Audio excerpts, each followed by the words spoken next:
Namaste, world. This is IBM TV World News, and we welcome you to our talk about COVID-19 coverage, but also about what we can do, the good, healthy ideas. With me today, I'm your host, Kimberly Calhoun. With me today, I have Ankit. Good morning, Namaste. Good evening, Ankit. Ankit froze. Looks like it.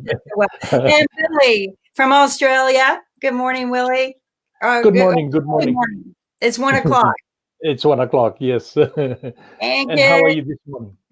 I'm gonna see if we can get Ankit back on. Ankit. So as we realize, the more the coronavirus is impacting the world, the worse our technical tools seem to work. They don't work for us very well. And we notice, internet going up and down, jittery. So it's not just impacting our personal health. It's impacting what I consider our non-essential part of our lives, but communication is very essential. Absolutely. And information. And that's what we are here at IBM TV World News about, is sharing some positive information, but also some impactful information, facts, not fear. We've had some awesome doctors on the show over the past 2 weeks explaining to us some steps we can take at home, because they knew that the most important part of this whole process is to stay home, because you don't know when you're contagious.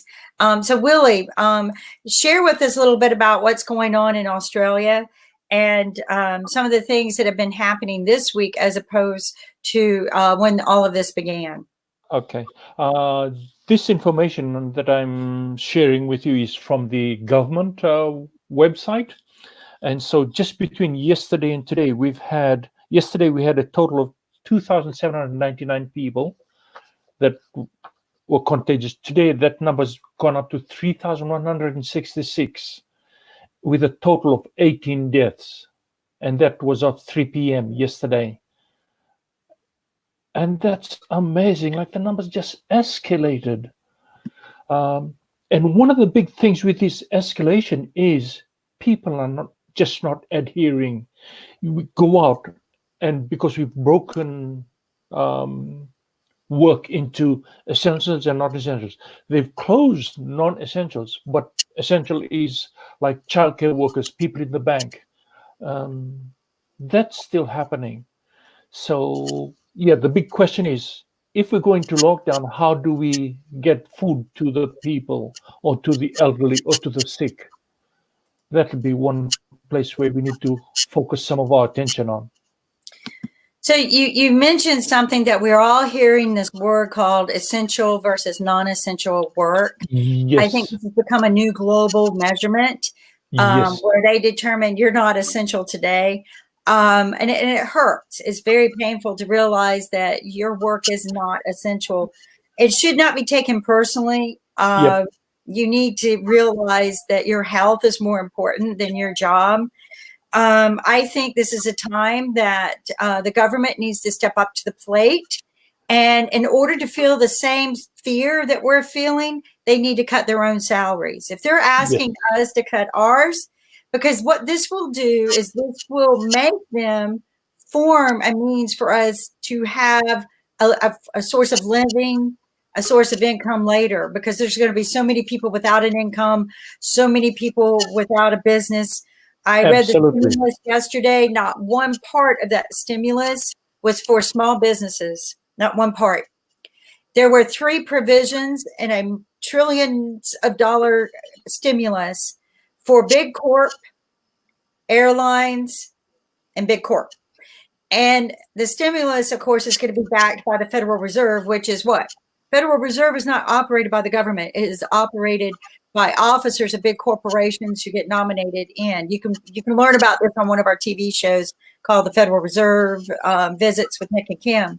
But very, very simple and basic people, the Federal Reserve, who's making these decisions and offering the stimulus package on a digital wallet, is actually Big Corp America.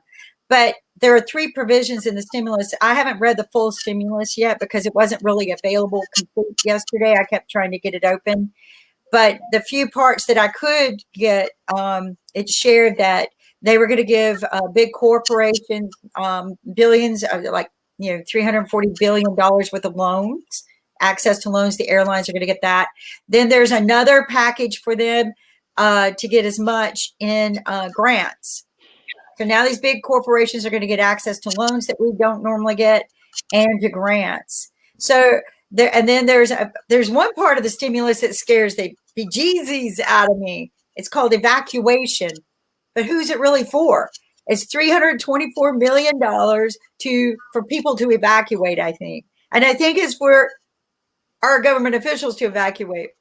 And all that crying and moaning about the Democrats aren't voting for it. We hate them. We hate them. Well, the delay, is always negotiations. Everybody's got to get their 2 bits into a bill before they pass it. And the Democrats it's so stupid. I'm going to show it. The Democrats forced in the bill that Trump cannot benefit from this. Like, he cannot get the loans for his companies. His families can't. And they rented it down all the way down to probably his 3rd level cousins can't. So it was kind of funny that's why they delayed it. And they also said that we're not going to use any money right now to build the Trump wall. Sorry, Trump, you're not getting your monument. We want the wall delayed. We're not putting money into it. So the Democrats use this as a means to stop the wall and to prevent Trump from getting all the loans for his companies, because every one of the parts of the stimulus was about giving corporation, almost free bondage, free open door to loans and grants. And then there's an evacuation clause that really concerns me. But we also have Sasha. Good morning, Sasha. Good morning. Namaste. Namaste. We're keeping our hands to ourselves. I'm also going to introduce, we have Nick Paleveda. Namaste. Can you hear me? Yes, we can hear you. Oh, good. It's allergies, folks. It's coughing. It's the pollen. And then I want to introduce Scarlett Arana from Miami real quick, because she's only got a few minutes, because she's also a guest on another show. But I want her to share what's going on in Miami, Latin America, what's going on in their community with their families. Namaste, Scarlett. Hi, good morning, everybody. Good morning. Welcome. And please, Scarlett, share with everyone who you are, where you're at, and what's going on. Yes, thank you so much, Kim. So yes, I'm here in Miami, Florida. Very beautiful weather.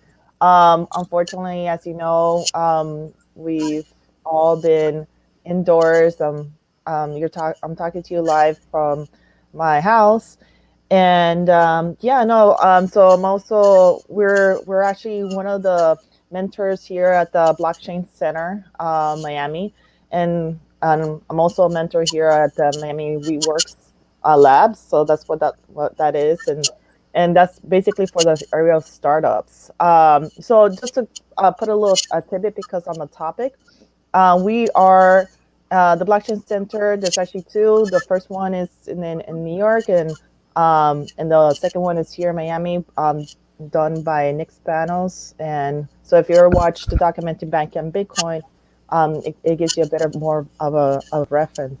But I'm going to talk a little bit about what's happening here in the Latin and Caribbean Americans, what's happening in terms of migration policies, ISIS, and also kind of what's happening in terms also of the coronavirus.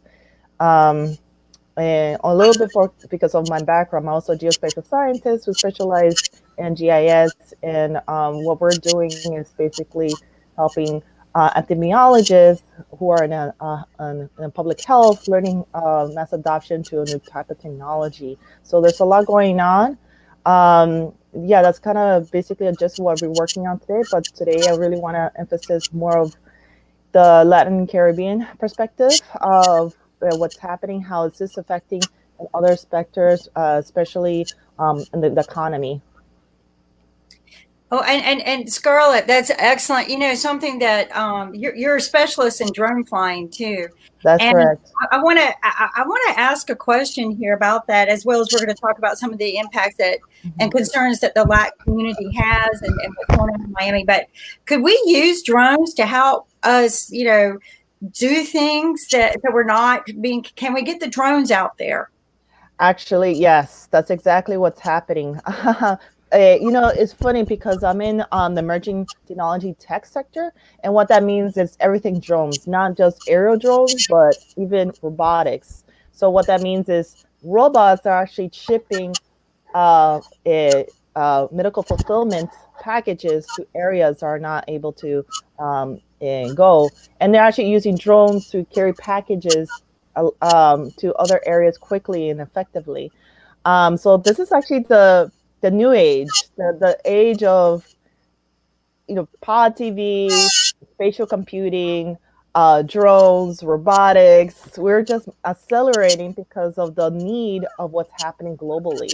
So, but we always had this technology. It's just the mass adoption sector is accelerating, which for me is great because that was one of the biggest hurdle, how to get people to understand the infrastructure, particularly in IoT within in smart cities. That's actually the area where I specialize. So that all this new technology that we're emerging, or what is XR, what is drones, what is SLAM, what are LiDAR, what is IoT, what does that all mean? It's going to be more on the verbiage and on everyday usage from now on.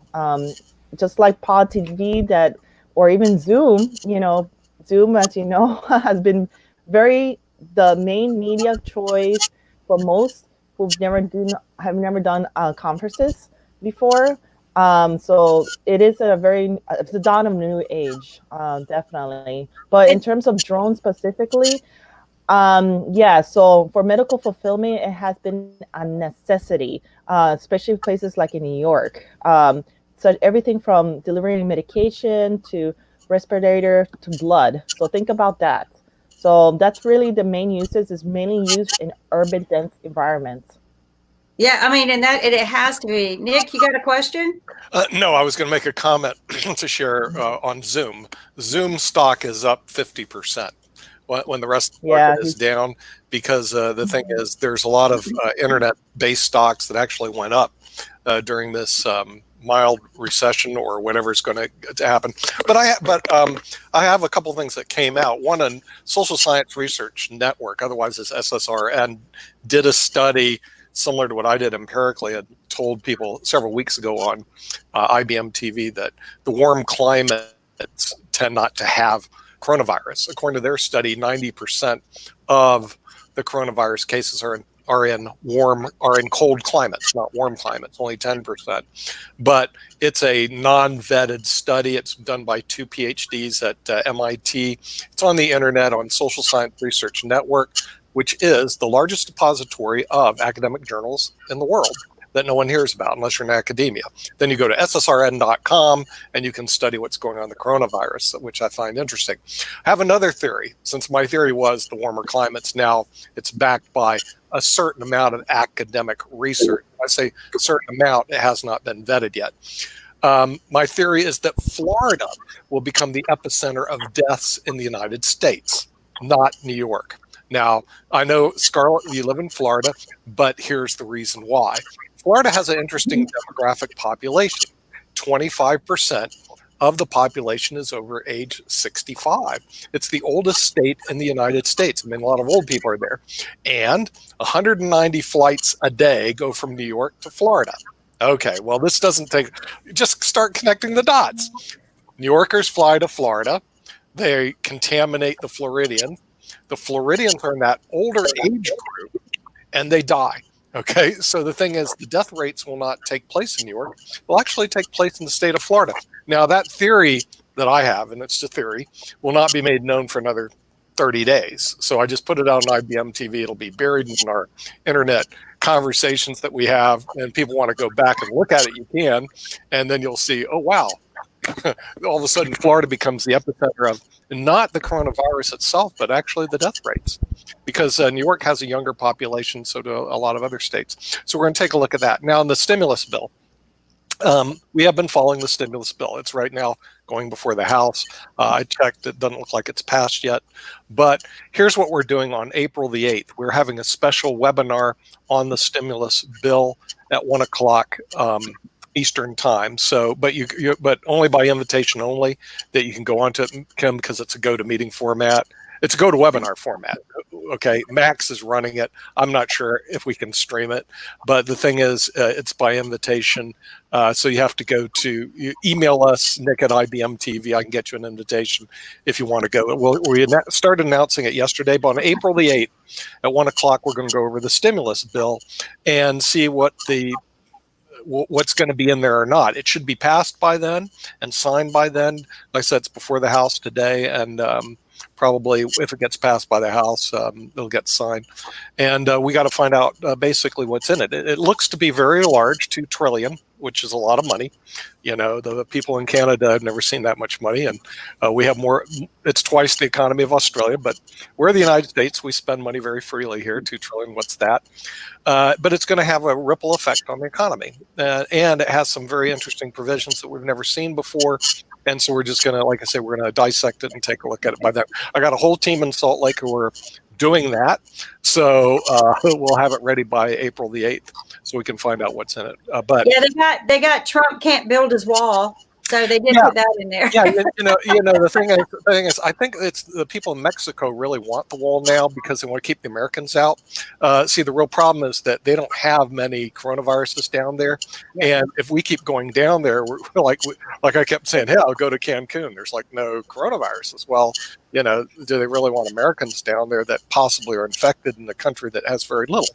So right now we've got a real person. Not the media, but a real person to share with us, fact or myth, or give us the facts, not fear, of what's really happening in the Latin world, in Mexico, and in Miami, or Florida in general, because a lot of those things that we heard are not real.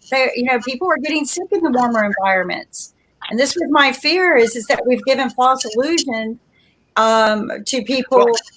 And it's not about the environment; it's about the body's immune system, and they get healthier under the sun. And we learned this from Dr. Yu. But Scarlett can share this. Yeah. What's going on in Latin America? Because it's supposed to be hot down there.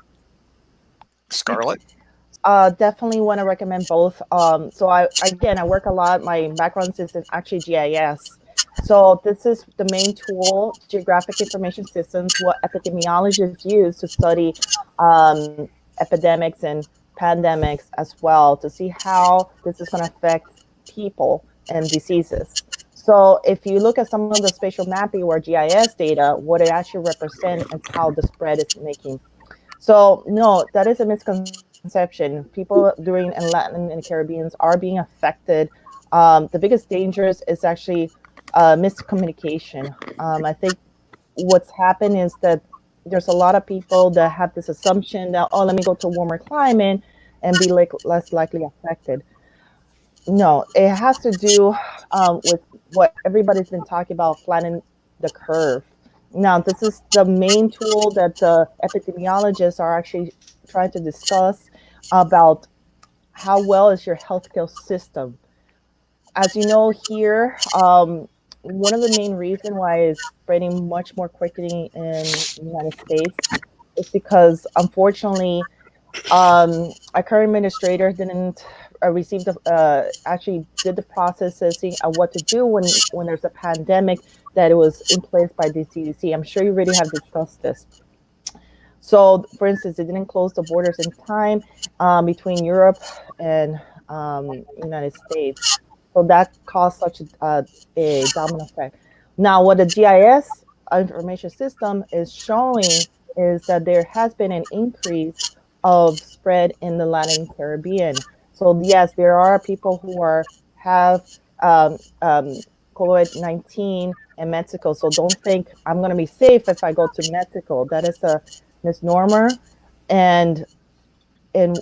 but it is eventually happening. again, this is all about which country is more adequate to flatten that curve. Obviously, here in the United States, the lack of resources, we are not working fast enough to do the flattening of curve, meaning spreading the disease over time. And the GIS data is actually representative. Now, other countries who have socialized healthcare actually have a little bit more advantage in that sense. So that's part of the reason. But there's actually a lot of attributes to contribute to why certain countries are less prone. So it's not to just pick in the United States, but I just please don't think because we're in a warmer climate, it's less likely to be contagious. That is absolutely a false. So what Mexico is actually doing, they actually closed their borders. All these Latin countries have closed their borders quickly enough and reactive. So that is actually one of the reasons why you don't see a big of a spread. Also, another reason is that the travel industry, the airline tours, there was less tourist destination in those areas as compared to New York, which is one of the largest hubs. So again, if you factor in the data, you start to have a better, broader picture as to what really is happening right now. So at this point, it's just a matter of which country is doing a better job at flattening that curve than whether it's this virus affects warmer climate or not. That is actually the better question. But no, in our end, it's definitely affecting Mexico. It is definitely affecting. And I said 80 degrees. Contagious. But you know, people need to take this serious, and I think that's the problem. Is the U.S. did not take this serious. We were not told all the information about the real impact of all of this. I have heard news that people have actually or were actually diagnosed with COVID-19 almost 2.5 months ago, and they were here in the U.S. So 2.5 months ago, people were going into the hospital with COVID-19, and they were not sharing this information. This is what I've been told. I don't know if that's real or not. These are just from contacts that we have. But the problem now is, okay, we're in trouble. Well, I think it's worse than you'd think, because the thing is, let's say May 15th, they go, well, everybody can go back to work. All right. Well, you still have 500,000 people, or you have 30,000 people that are infected around the world. Well, they just go respread it again. Yeah. Okay. So unless you have testing, so you know what somebody has or not and quickly quarantine them, unless you have a vaccine that actually stops this, or unless you have some treatment, then this thing's not going to be ending in May as like in North Carolina. They go, well, May 15th is to go back. Everybody gets to go back to work day. It's not going to end, because the thing is, all you need is a small group of people that are infected, and they reinfect everybody again. Am I missing something? Yes, I think the chances to reinfect is what China is looking for, because they tried to make things in control, but they are in a position that it might reinfect in different provinces, and because people are trying to get normalcy, but still people are. The general public are afraid, but the government is trying to keep things in a much normal way with the low hype around the corona and get back to the world of work what we do right now. But people or government or maybe hospitals or doctors, they are in a position that they think that it could recome, or maybe there will be a reverse or a second cycle of corona that could hamper the wave again. So that is what they are eyeing on, and I think that vaccine is the only solution, but it will take around 6 to 8 months. That is what the doctors are. Okay. Yeah, but see, that's a real problem, Ankit, because the thing is, let's face it, you're not going to go back to normalcy or normalcy, whatever you want to call it, in the next month or two, because what will happen is the reinfection. So if the theory that the warm weather doesn't really quell this, in other words, hot weather doesn't really, let's say that theory is debunked, which is possible, no one really knows, then the theory that, hey, everybody's going to go back to work on X day doesn't work either, because there's still going to be a certain amount of people that are infected who are going to reinfect everybody again, which means we're in the same problem until two things happen. We get a cure or we get a vaccine. Okay. Yeah. So what we need to do at IBM TV, I believe, is we need to do a special on potential cures for the coronavirus. There's some potential. They're not proven, just like there's the theory of that, because I think that's where we have to head. Otherwise, we're kind of like going to be in this madness for the next, as you said, 6 to 8 months. That's when the vaccines come out. Yeah, I agree. Certainly, I agree. And we have to look for a solution, because I think apart from vaccine, we have to look for other ways to make ourselves protected, because it's difficult to keep everyone at home for so much, for 3 to 4 months without work, and that also create a lot of chaos around the world. Yeah. The doctors shared with us yesterday that we're past the climb right now. We're way past being able to do how they've controlled it in other countries. That just staying at home is not going to be enough, because we will get bored and start meandering out. That testing right now is the only way we can do this. This is what the doctors were sharing with us the other day. But also, I think it's very difficult to test everyone around the world, or maybe around the country. In India, we have around more than 800 million people. So it's difficult for any of the government or any doctor to test everyone. Right. So you guys have extreme measures. Isolate yourself.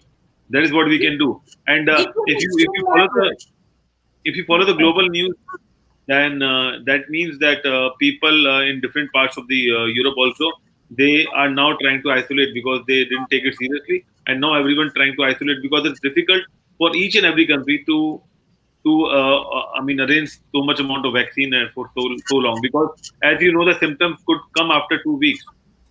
So the vaccine also, you can't judge it for 1 or maybe twice. So you have to do random checks till 2 to 3 weeks. Then only you'll get to know that whether there's symptoms or not. I was reading about the news in New York that people are in queue for like 5 to 7 hours to just get them tested. So that is how the situation is. I'm going to go out because we can only have 6 because we have. Oh wait, Kim, why don't I have this conversation? But I don't need the control today. Kim, who's running the boards right now? Are you or Ann Kid, or is Kim running the board? Ann Kid, are you running the board? Okay. I don't have the control. I lost. Okay, we need to Kim, I'll go out. No, Nick, we need to talk stimulus. I wanted the conversations. I can go out. I can go out and fix up the code in the meantime. Okay, all right. Go out and fix your login. So some of the things that we're doing here is no, I'm not touching. So technology is one of the things that we're learning how to use hard and fast. Scarlett, as you said, Zoom and Nick, Zoom has skyrocketed. GoToMeeting is giving away their services right now to COVID-19 emergency kits. So if you are a non-for-profit and you want to need communication with your core team, or if you want to teach people via remote, contact GoToMeeting. They have emergency kits for people that they're sharing. It's really nice to see that some people are not in this for a profit. Scarlett, I know that you've got another interview coming up this morning. What else can you share with us from Latin America and the Latin community? Because you guys are a tight-knit community, just like India. I mean, your families are like, we're all together, we get together. I mean, how do you do that part may not be good. You need to. I mean, it's easy for me to self-contain, but you guys are this loving, like the Indians. You're a cluster of people. You're not family-oriented. They would say, yes. Yes. No, I would say no. We're basically applying the same methodology. There's been mass quarantine. I think what's happening here is the data is actually skewed. So certain countries are now reporting updated data. So for instance, the only reason why United States all of a sudden exploded is because now we have more valuable data. More people are getting tested. So it gives a better picture of what the true accounts are. That's not being done in other countries like in Mexico, who don't have the test kits. And so there's no really good depiction. So one of the things I do want to share that might be very helpful is that how do you, a lot of people here in the United States don't have insurance. And in Latin America, thankfully, what there are a couple of websites that are already available, so you can actually see a doctor online, even if you don't have the COVID-19, because a lot of people have other healthcare issues, believe it or not, like heart problems, and so forth. So how do you address that without necessarily going to a doctor? So one of the healthcare provider online platform out there is called mdlive.com. So if you go to mdlive.com, that is a way to actually see a doctor without insurance. You just pay like a minimal co-payment, and you could see a virtual doctor. They actually could give you a prescription and everything. So that's one way of actually be able to afford seeing a doctor with not necessarily having insurance, and that may bankrupt you. So this is how a lot of the Latin America go about is seeing a doctor. Another one is teladoc.com. That's another app you could also download. It's the same app. You have multiple choices. So these are the type of resources that are really available in terms of to be able to see a doctor. Scarlett, one of the things that scares me when things like this happen are the people who get out there and they're fakes. And they're going to take your money and they're going to say, I'm a doctor. I'll, email me money. I'm going to tell you what's wrong with you. How do we separate the fake from a real doctor, online doctor? Thankfully, we have a little program called blockchain. So blockchain builds trust. So this is actually ways to verify where a doctor is an actual legit doctor, because everything is actually going on the blockchain. So these two companies actually are on the blockchain. As you know, and what is blockchain is it's ledger technology. It builds trust. So that's actually one way of verifying whether am I actually looking for a doctor, because it's on the blockchain. So that's the most authentic way, because we get asked that question a lot of like, am I actually talking to a real, or is this a quack that's trying to take my money? So that's one way of verification. Actually, everything is going on the blockchain for that same reason, not only for doctors, all of the professional who claims they are professional, because Scarlett, do those apps that you just mentioned, do they vet the doctors that are there so that they know they're real? Yes, that's correct. That's one of the requirements, right? To be on them, because that was a big hurdle for a lot to verify whether these are the actual doctors with verifiable degrees. Credentials. Yeah, because they're in law. There's the Martindale Hubble, which actually does vet. In securities, there's actually what they call broker check, which we actually check to make sure that these brokers don't have any bad raps. If they're going to be handling your accounts and securities. But I didn't know what they had in the physician area. But certainly, Kim, it would be something good to put on IBM TV so that people know where to go for doctors. I don't think anyone wants to go see a lawyer unless you're in serious trouble. So. Scarlett and I have had this conversation before, is to potentially get something on that where we are sharing with people how to know what right resources are, because there's just so much information.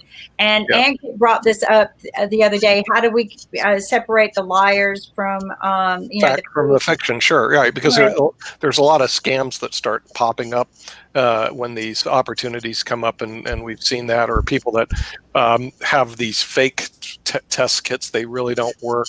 They have these cures that are bogus. I mean, all that stuff's going to come out, because that's just natural what people do. They're trying to take advantage of a situation.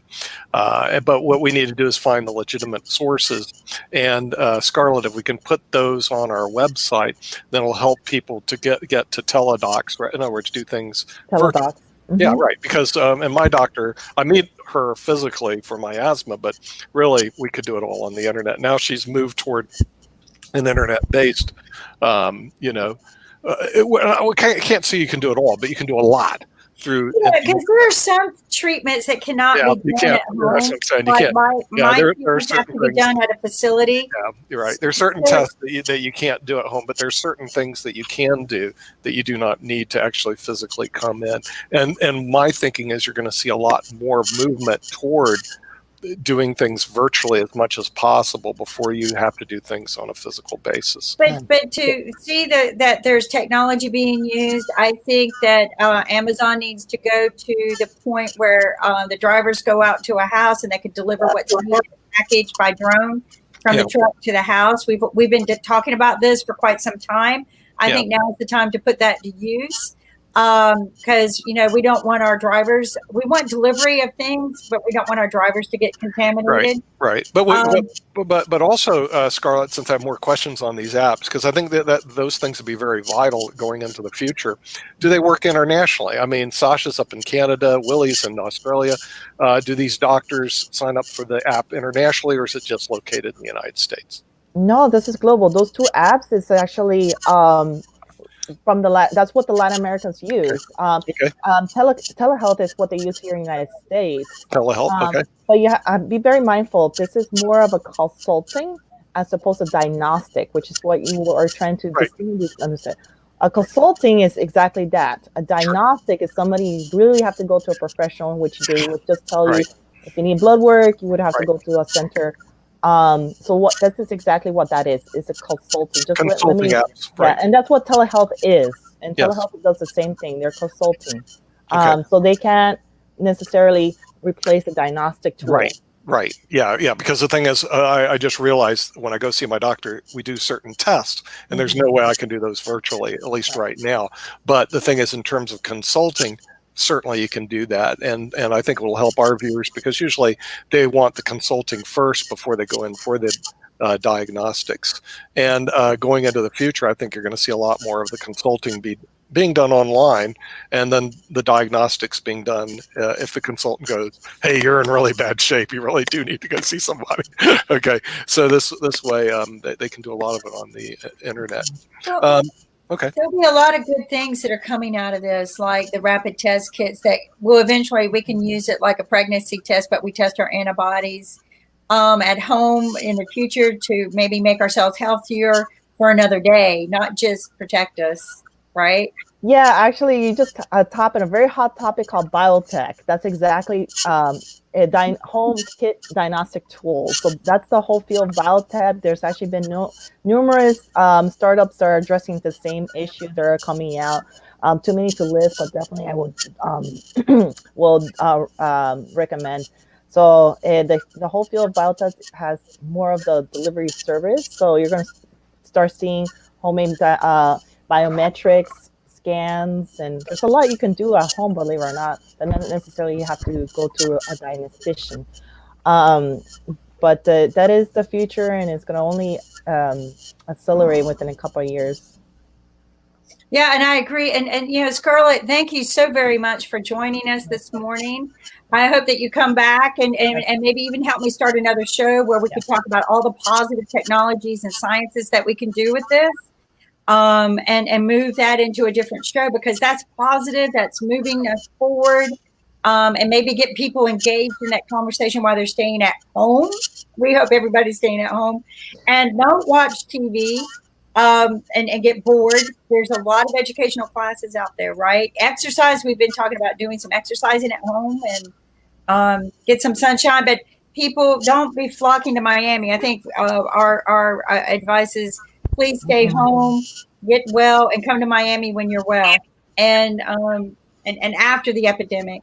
But I need to go. We've got another guest, and Ankit's going to take control of it. Ankit, did you get control?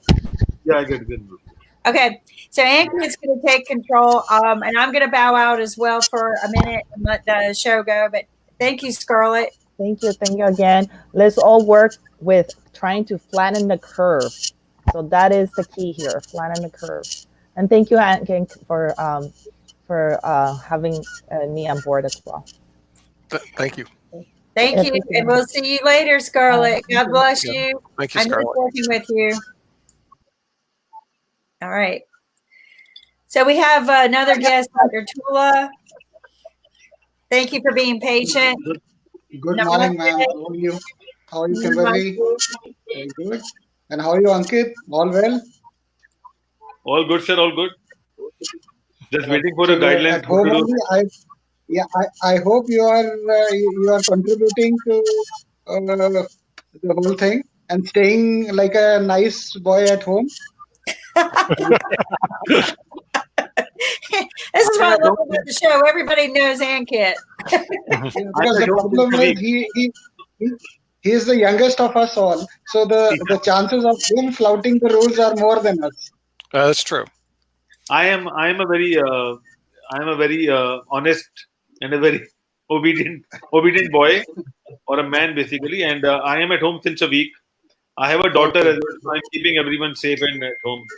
Okay, so thank God. That's a good thing to do. We are waiting for the guidelines what to do next, because I think the lockdown will extend for a couple of more weeks.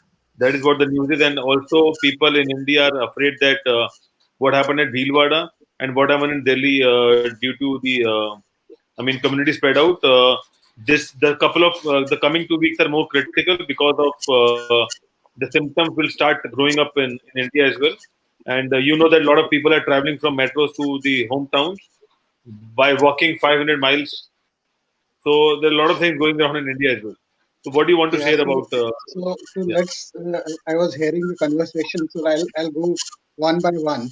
So the first thing was whether our hotter climate will lead to, flattening of the curve. Honestly speaking, this is all in theory. Practically, we have seen that the viral infections, that means the longevity of the virus on surfaces when it is hot is lesser. So the theory is based on this only. Unfortunately, the problem with this virus is that it is more to do with human-to-human transmission. So the temperature role as a fomite-borne infection is not going to play a lot of role here. So we've seen that with countries which have tropical environment like Malaysia, and you've seen other countries also in the Southeast Asia where this has grown like an epidemic. So I presume in India also we have Kerala, which is hotter, Chennai, which is hotter, Andhra Pradesh is hotter, right? But still the infection has been rampant there. So I don't think theory of that it will become better with climate change, getting into a hotter climate will benefit us most. The only thing which is going to benefit us most is that if we can break this man-to-man transmission. And that I presume will only happen if we are staying indoor for a pretty long period. So we should be really geared up for a long, long haul there. I think Nick was saying that too. I think that we're being a little unrealistic. That Nick, you said it. Yeah. Well, see, reinfect. Yeah. See, the study was done by Dr. Tulla. Yeah, the study was done and it's published on SSRN by several people through universities around the world. However, the problem is it's a study just based on demographics. Okay, so without that, there's no, and it has not been vetted. So the study on SSRN, it says high temperatures and high humidity reduce the transmission of COVID-19. Okay, that's the study. But again, it's just based on the current demographics. And we also know that demographics may not be correct data. For example, in Africa, there's not a lot of coronavirus that we know of, but how much testing has been done in Africa? See the problem? Okay, in other words, like if you're in sub-Saharan Africa, you're in Rwanda, there may no, or Uganda, there may be no test, but people could have it, but they're not testing, so we don't know. So without having good demographics, what happens is that these studies are guessing really that the high temperatures and high humidity reduce the transmission of the COVID-19. So when will we actually know? Not for several months now, and if it doesn't work, then what happens, we're in the situation that Dr. Tulla said, this is going to be with us for a long, long time, and you're not going back to work in May. In other words, it's going to go around for months. So the two best things to do is to actually have a vaccination developed, or have some sort of cure. In other words, some way to mitigate it. But relying on Mother Nature, it may work, it may not. I don't know. I'm just reading the SSRN study. And MIT had two professors also do a study on it. And again, they came with the same conclusion. They said 90% of the coronavirus is in the cold climates. So it might work. Who knows? You know, we'll know more in the next couple months. This was there when we were in medical school also.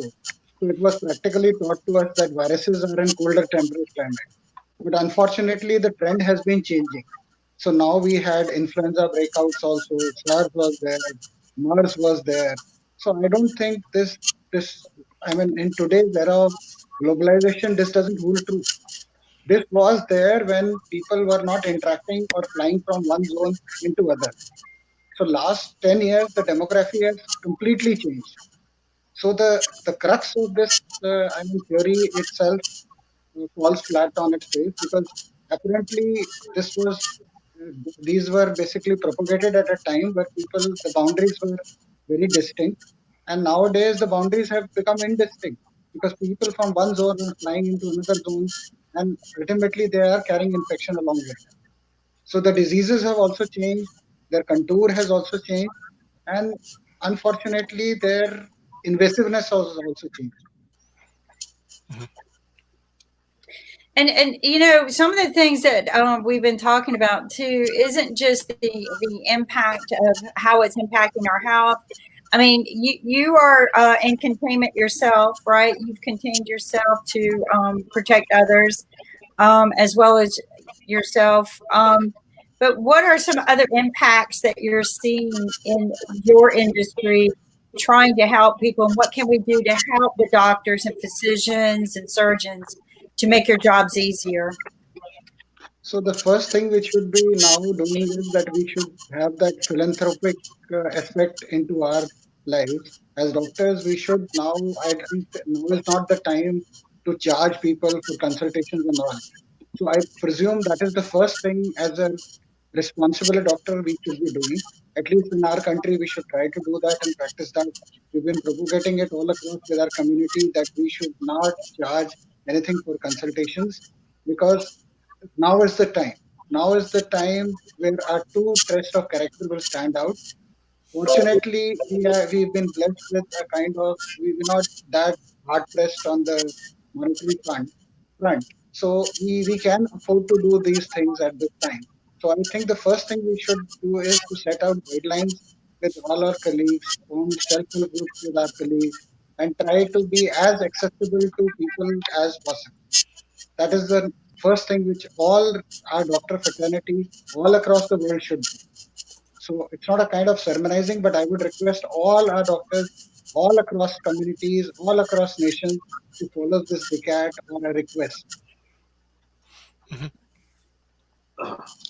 Sir, would you like to come on a show on regular basis to treat our viewers online, because we were looking for doctors from different parts of the world at constant or maybe half an hour slot every day, so that we can discuss the queries from our viewers across the globe.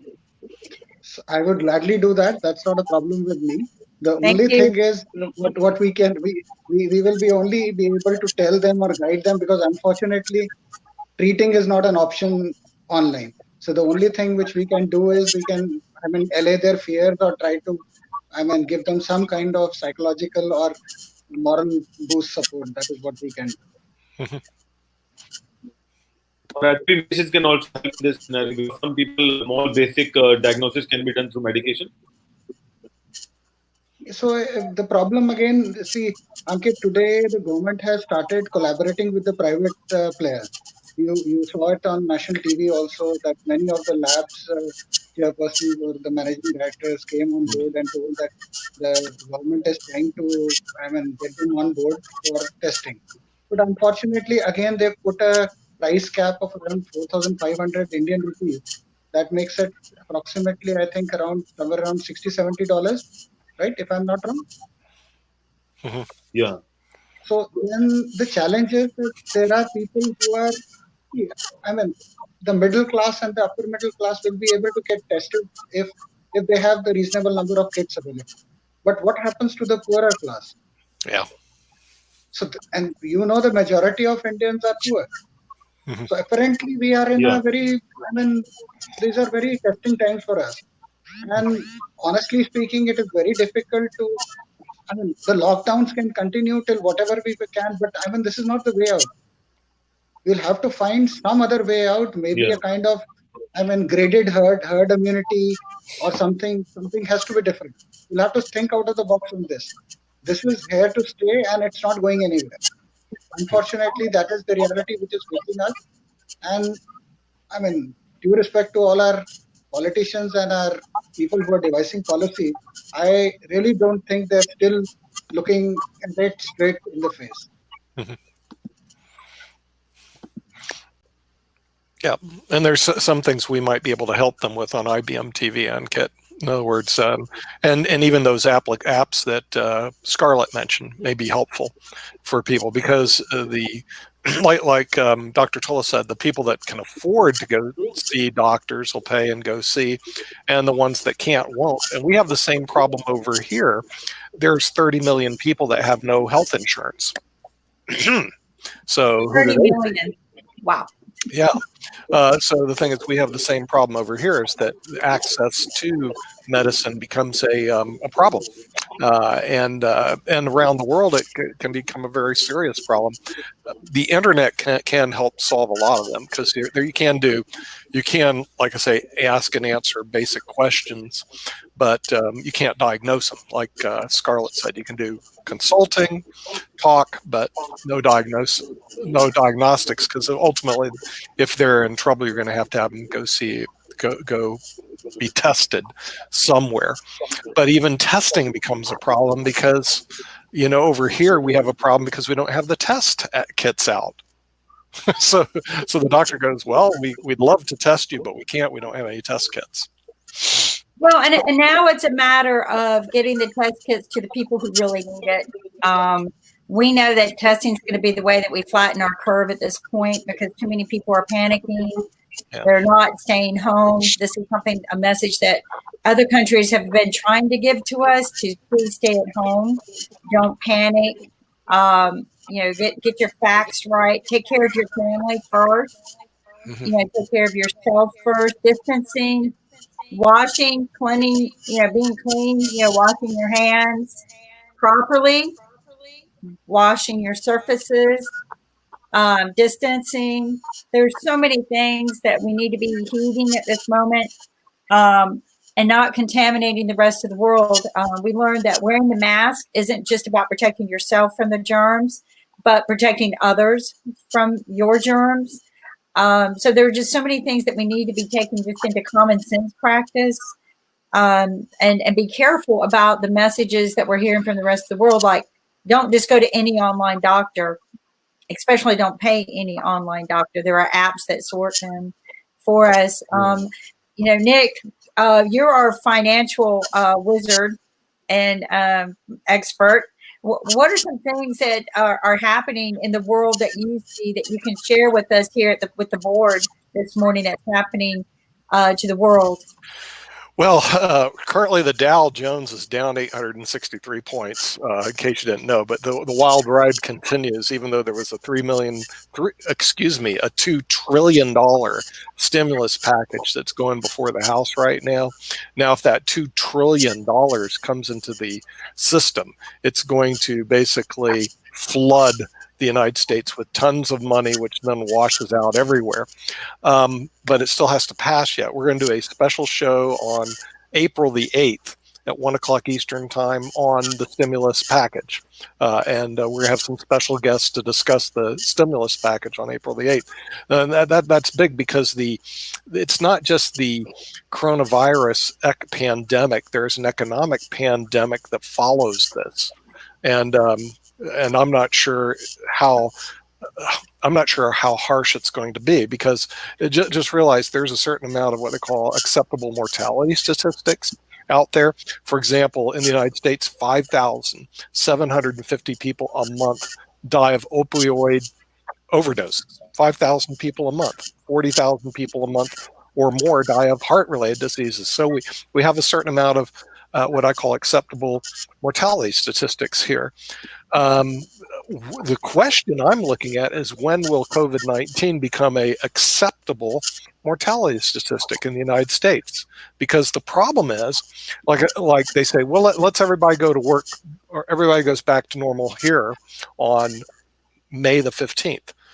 Well, that doesn't mean, like I said, only have a couple people that are infected, they're going to reinfect everybody. We're back in the same situation. So my belief, unless we get that vaccine out there, or we have a potential cure out there, this is going to be around longer than people want to believe it's going to be around. Well, and we need to put our resources into the right places. There are people who are scared about, this impacting their personal financial. They live paycheck to paycheck. Is the stimulus taking care of the people who live paycheck by paycheck? It depends. It depends. We'll have to see when it gets finally passed. Right now, they're doing something which is very similar to universal basic income, giving everybody $1,200 during that period of time. Canada is doing a little better, 2,000 Canadian dollars for 3 months. Here it's 1,200 one time. It's all yet to be seen whether or not it's enough of a impact to recharge the economy. So we're still going to be in a wait and see. I believe, like I said, it won't be over until we have a vaccine. Got to get that vaccine out. And I know one vaccine is already going through clinical trials. I followed one that's going through clinical trials today, I think it is.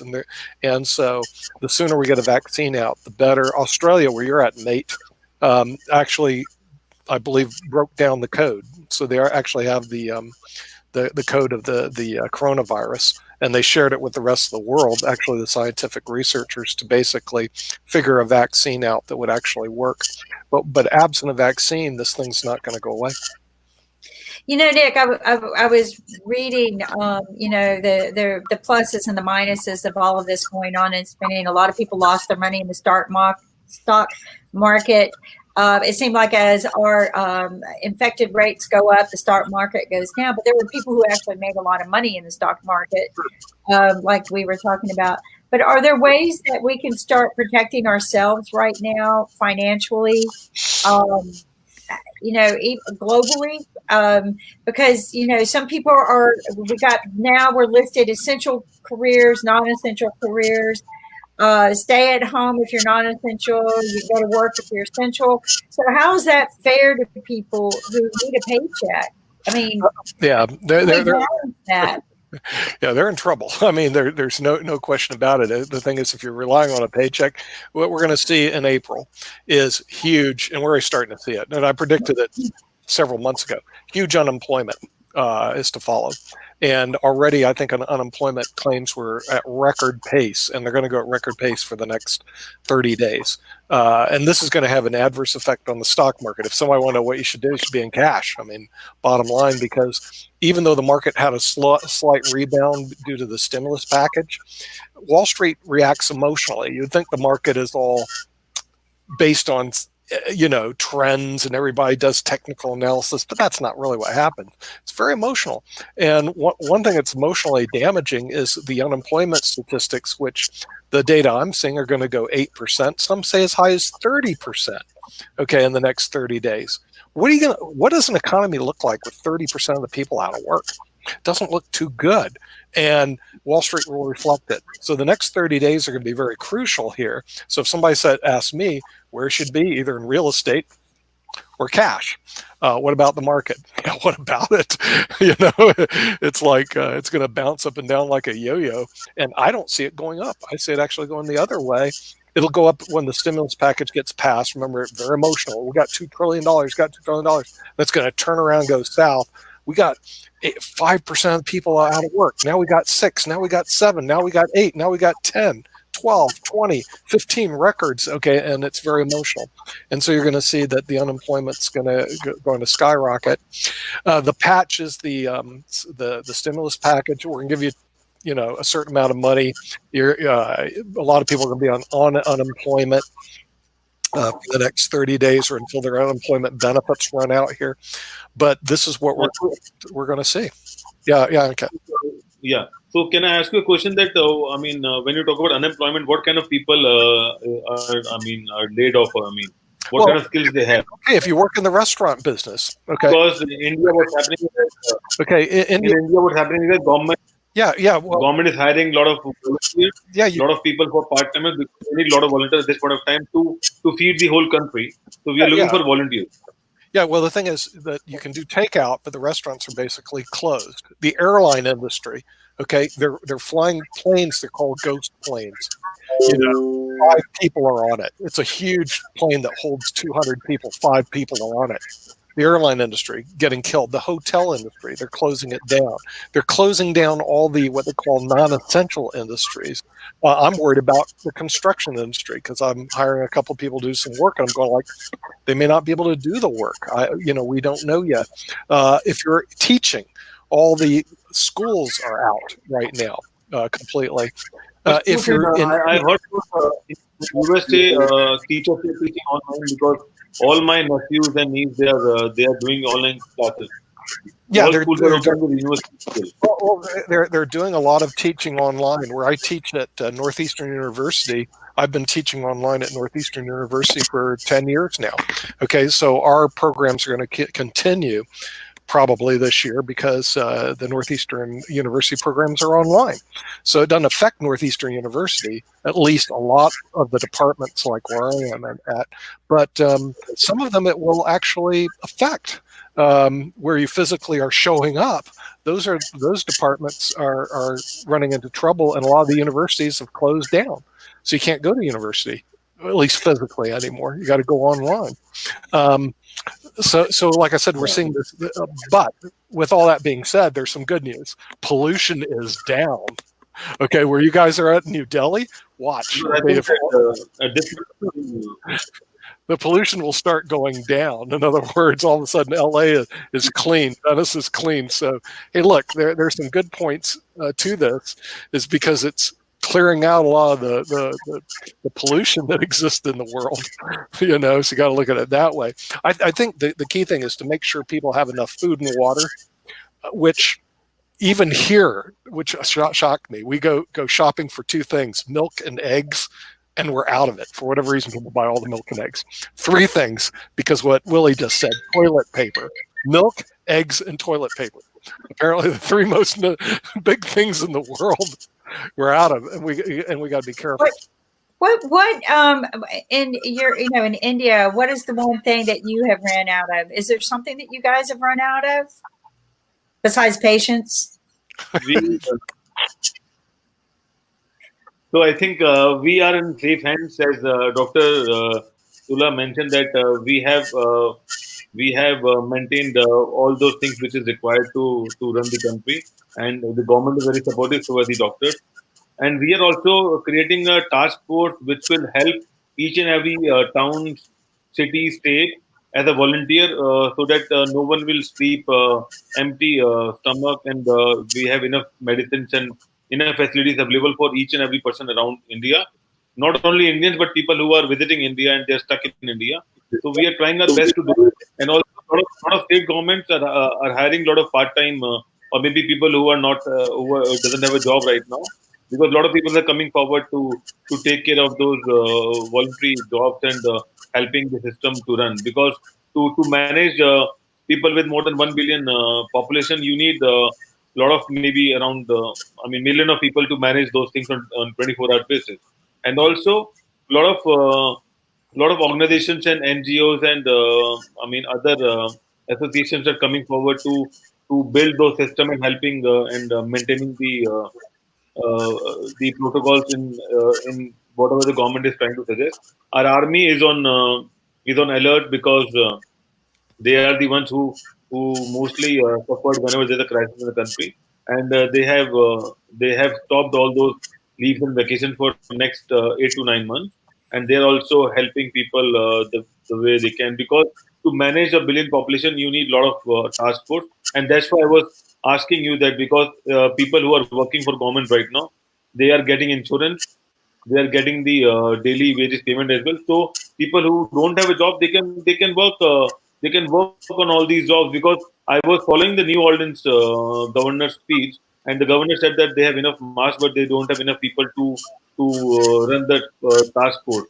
And New Orleans is also one of the prominent state where, I mean, people with more than 60 years of age are more than 50%, and then they are also in a situation of danger. So, I mean, I don't know. I mean, because I'm following a lot of news in US, and then everyone is looking for to build a task force, and they don't have people to work on, and also they are lacking with all those facilities and items, because no one is ready to ship, and no, there are a lot of things required. So we have our government is releasing a list every day that what they need, and whoever is willing to organize, or whoever is willing to volunteer, they can contact to the nearby officer, and then they can schedule it whatever they can. So that's what happening in India.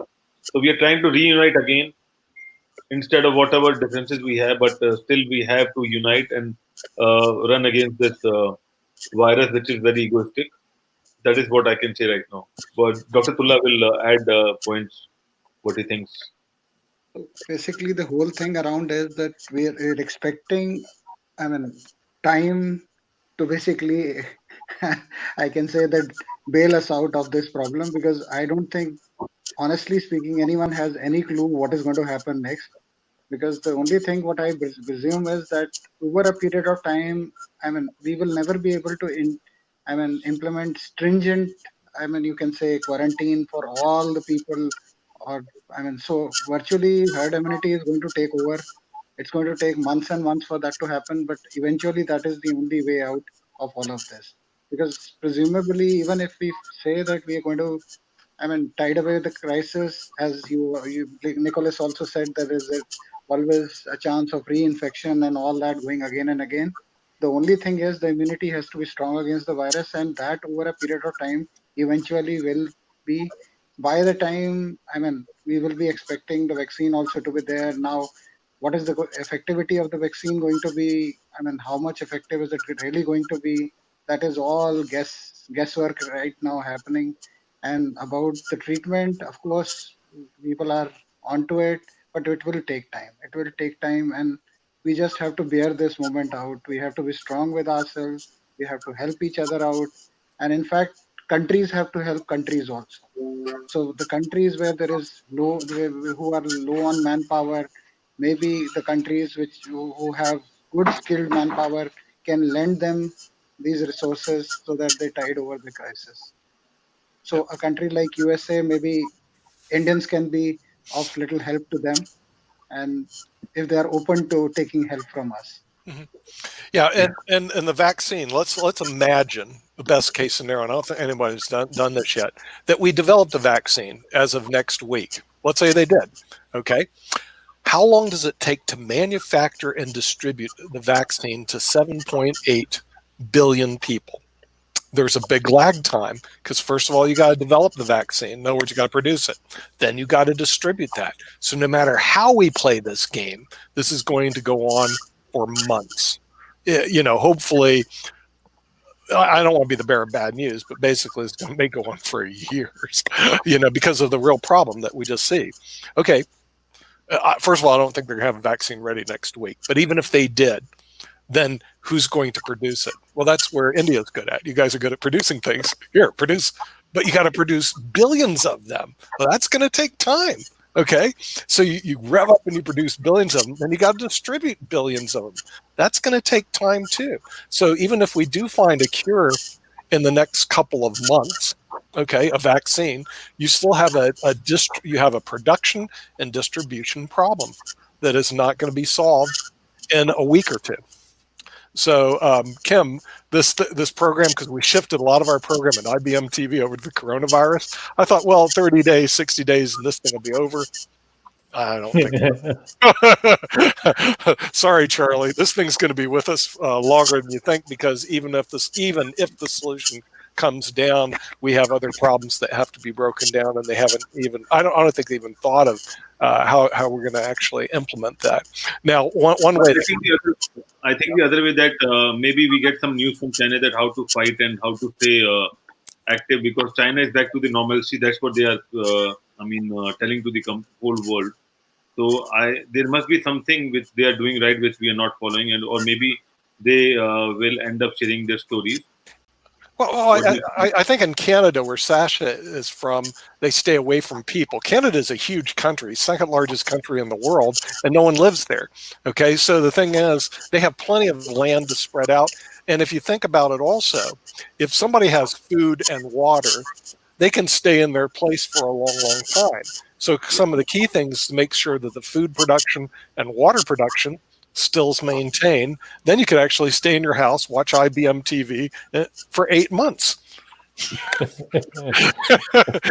What do you think about it? If somebody said, "Hey, Ankit, here's your job now. You got to stay on IBM TV, watch it, and produce it for 8 months. As long as somebody's going to feed you and give you water." But you could do that. We are working on a marathon, so that is what I mean. I think Kim will agree that if things will go little hayway, I think we have to run that show, because this show is not about creating thing, but to share around the world that what can be done in a more positive way. And we have a lot of experts sharing our views and sharing the stories that we can still do a lot of things, because we are in a digital era, because that is what the digital is all about. We can still do a lot of things. Work from home for past more than 10 years, and you still have a lot of things to do. So that's what we have to learn from you. Right. Well, the thing is, we can do a lot on the health channel. See, Ankit's pretty interesting. He heads up the health channel and the cricket channel. How's the cricket channel doing right now, Ankit? It's dead. Okay, it died. So Ankit goes, "There's nothing I can do with the cricket channel. The cricket channel is dead." Okay, what about the health channel? Oh, it's going on all the time. He wants to rev it up to go 24/7. Okay, we could do. We're going to open a cricket channel here real soon. We have a cricket coach that's going to start. Nobody's playing cricket anymore. They shut it down. People are ready to learn. People are ready to learn cricket. Oh, they want to learn how to play. Yeah, you could do that. Learn how to play at home. Yeah, you can learn. And now we're encouraging you to do what? To exercise at home, which is what they were telling us yesterday. Just because you're home, don't sit there and be lazy and bored. Exercise. Well, you can do virtual cricket. Let's face it, some industries have done really well. Zoom and also electronic gaming is off the charts right now. So the thing is, music. I think music on YouTube is growing. Well, right? yeah, some fabulous musicians. I've also read about Indonesia, that they have robots now where they can diagnose the patients sitting at home, because they have robots who can take all those tests. Right. I don't know. I mean, maybe Dr. Tulla must be aware about it, but there is some story coming from Indonesia. Yeah, but see, Dr. Tulla can't do cosmetic surgery virtually. He goes, "Okay, you need cosmetic surgery. I can't do that." So Nicholas, I have an interesting take. What happens with us is that I am into a lot of aesthetic counselings also. So generally, this is the right time to basically give aesthetic counseling. That what is required, what is the face, how do we assess it, what can be done, right? So apparently, I do spend a lot of time nowadays trying to analyze what I was doing and see whether we can do something more better. So it's a lot of introspecting time also. So right. For me, virtually, life has been on the run for the last 3 years at least. I was working for a company where we've been traveling from all across the country, giving advice as well as doing procedure on a lot of patterns.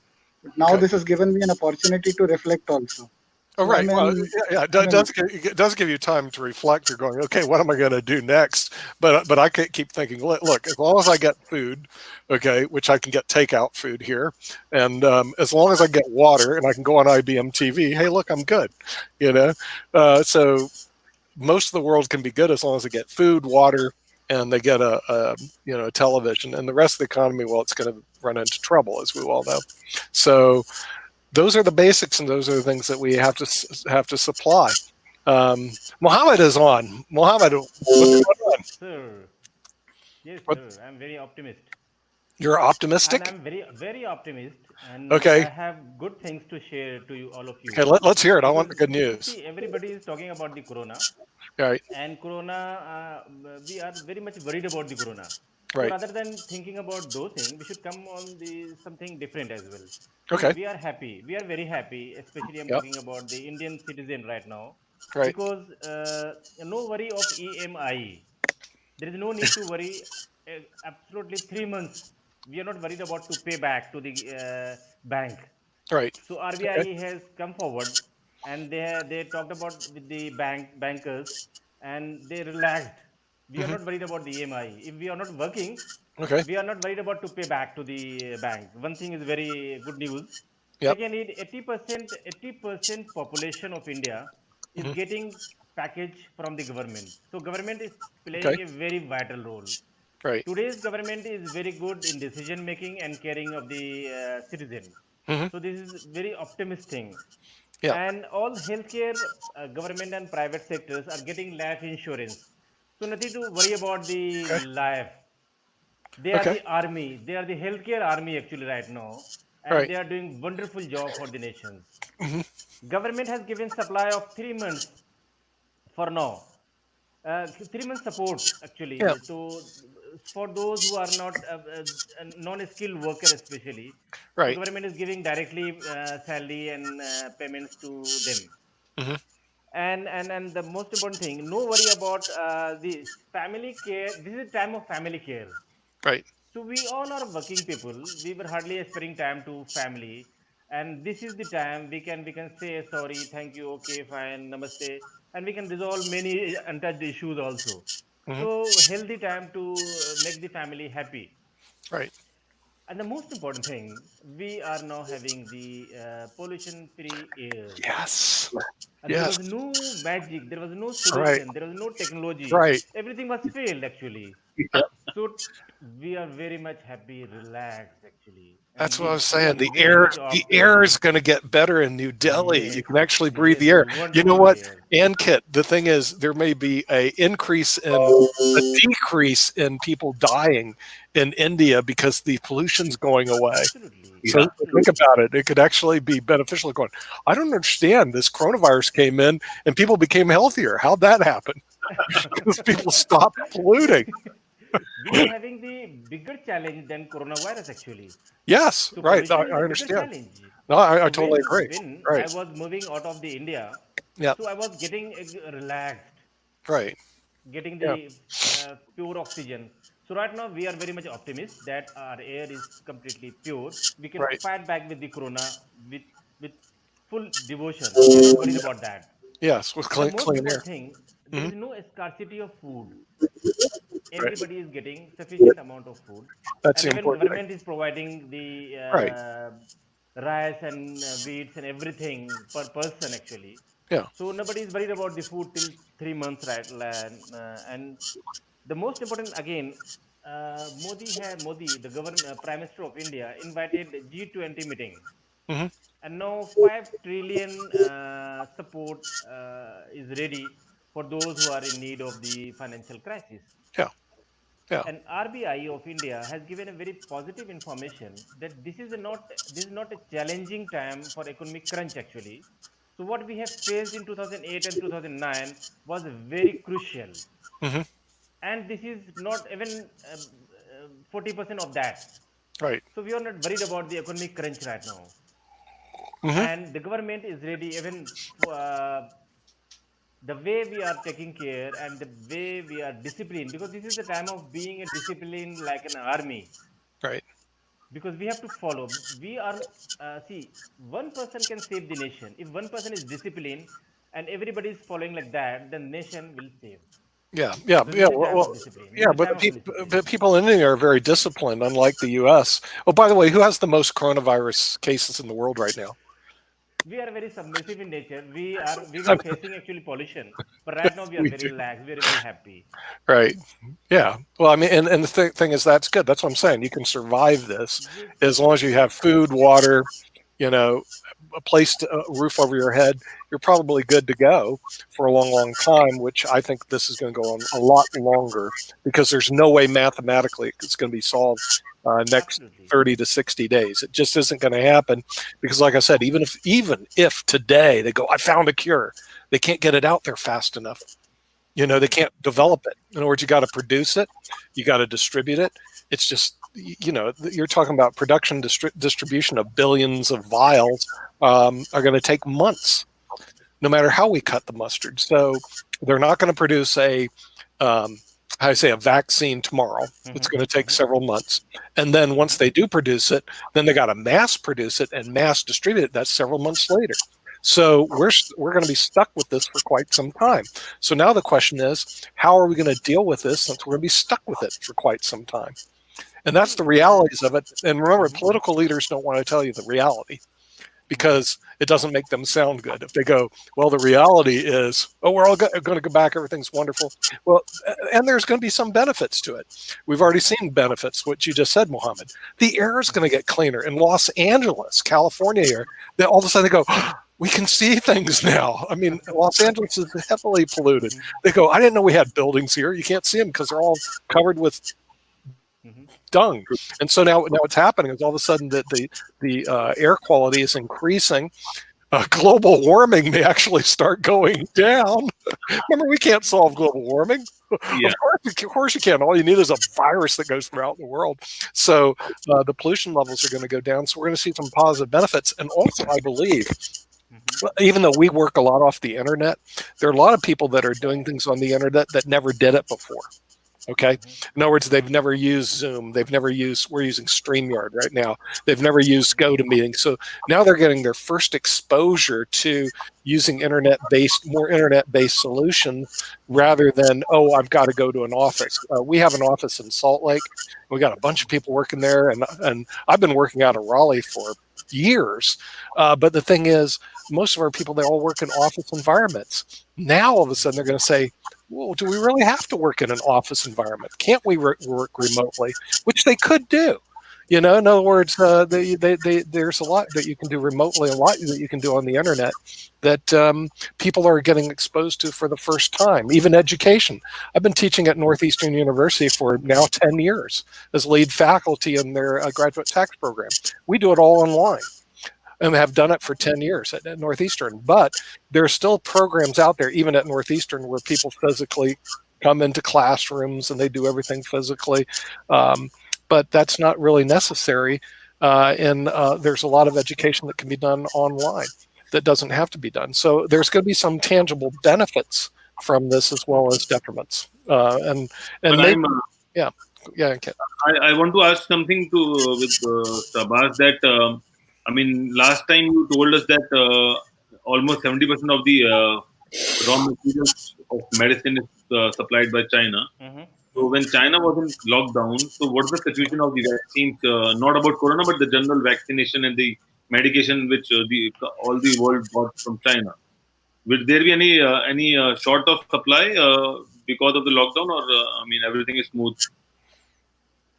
See, luckily, vaccine is something different when we talk about the medicine. Medicine requires raw material. Actually. Yeah. So, vaccine we develop from the mammalian, insects, fungi, even bacteria like that. And the country like America is taking care of 40% part of that. And the market size of America is approximately 17 billion. And total market size, when you talk about the vaccine market, is totally $46 billion market, global market. And the America is right now is having 16.7 billion market, and China is having only 9 billion, and India is having 1.5 billion market size. But the most important thing, the America and the European part is very much involved into the innovation kind of thing. And these two countries like China and India is very much involved in the production of that. But the China, it doesn't mean China is only producing the raw material. So raw material is not required right now here. So every country can produce both the raw material and the finished product as well. So we aren't worried about that. And the most important thing, vaccine is a preventive measure. We generally give vaccine to the healthy people, not the patients as such. So vaccine market is not worried about the situation what we are facing for the coronavirus invasion right now. So we are very on the right path actually, and even India is very much optimist. India is very much optimist, and it's luckily or unluckily, India is not harmed very much by the coronavirus. We are still producing goods. Government has given permission to Mhm. manufacture masks, to manufacture thermometer, to manufacture sanitizer, and many essential medicine. Mhm.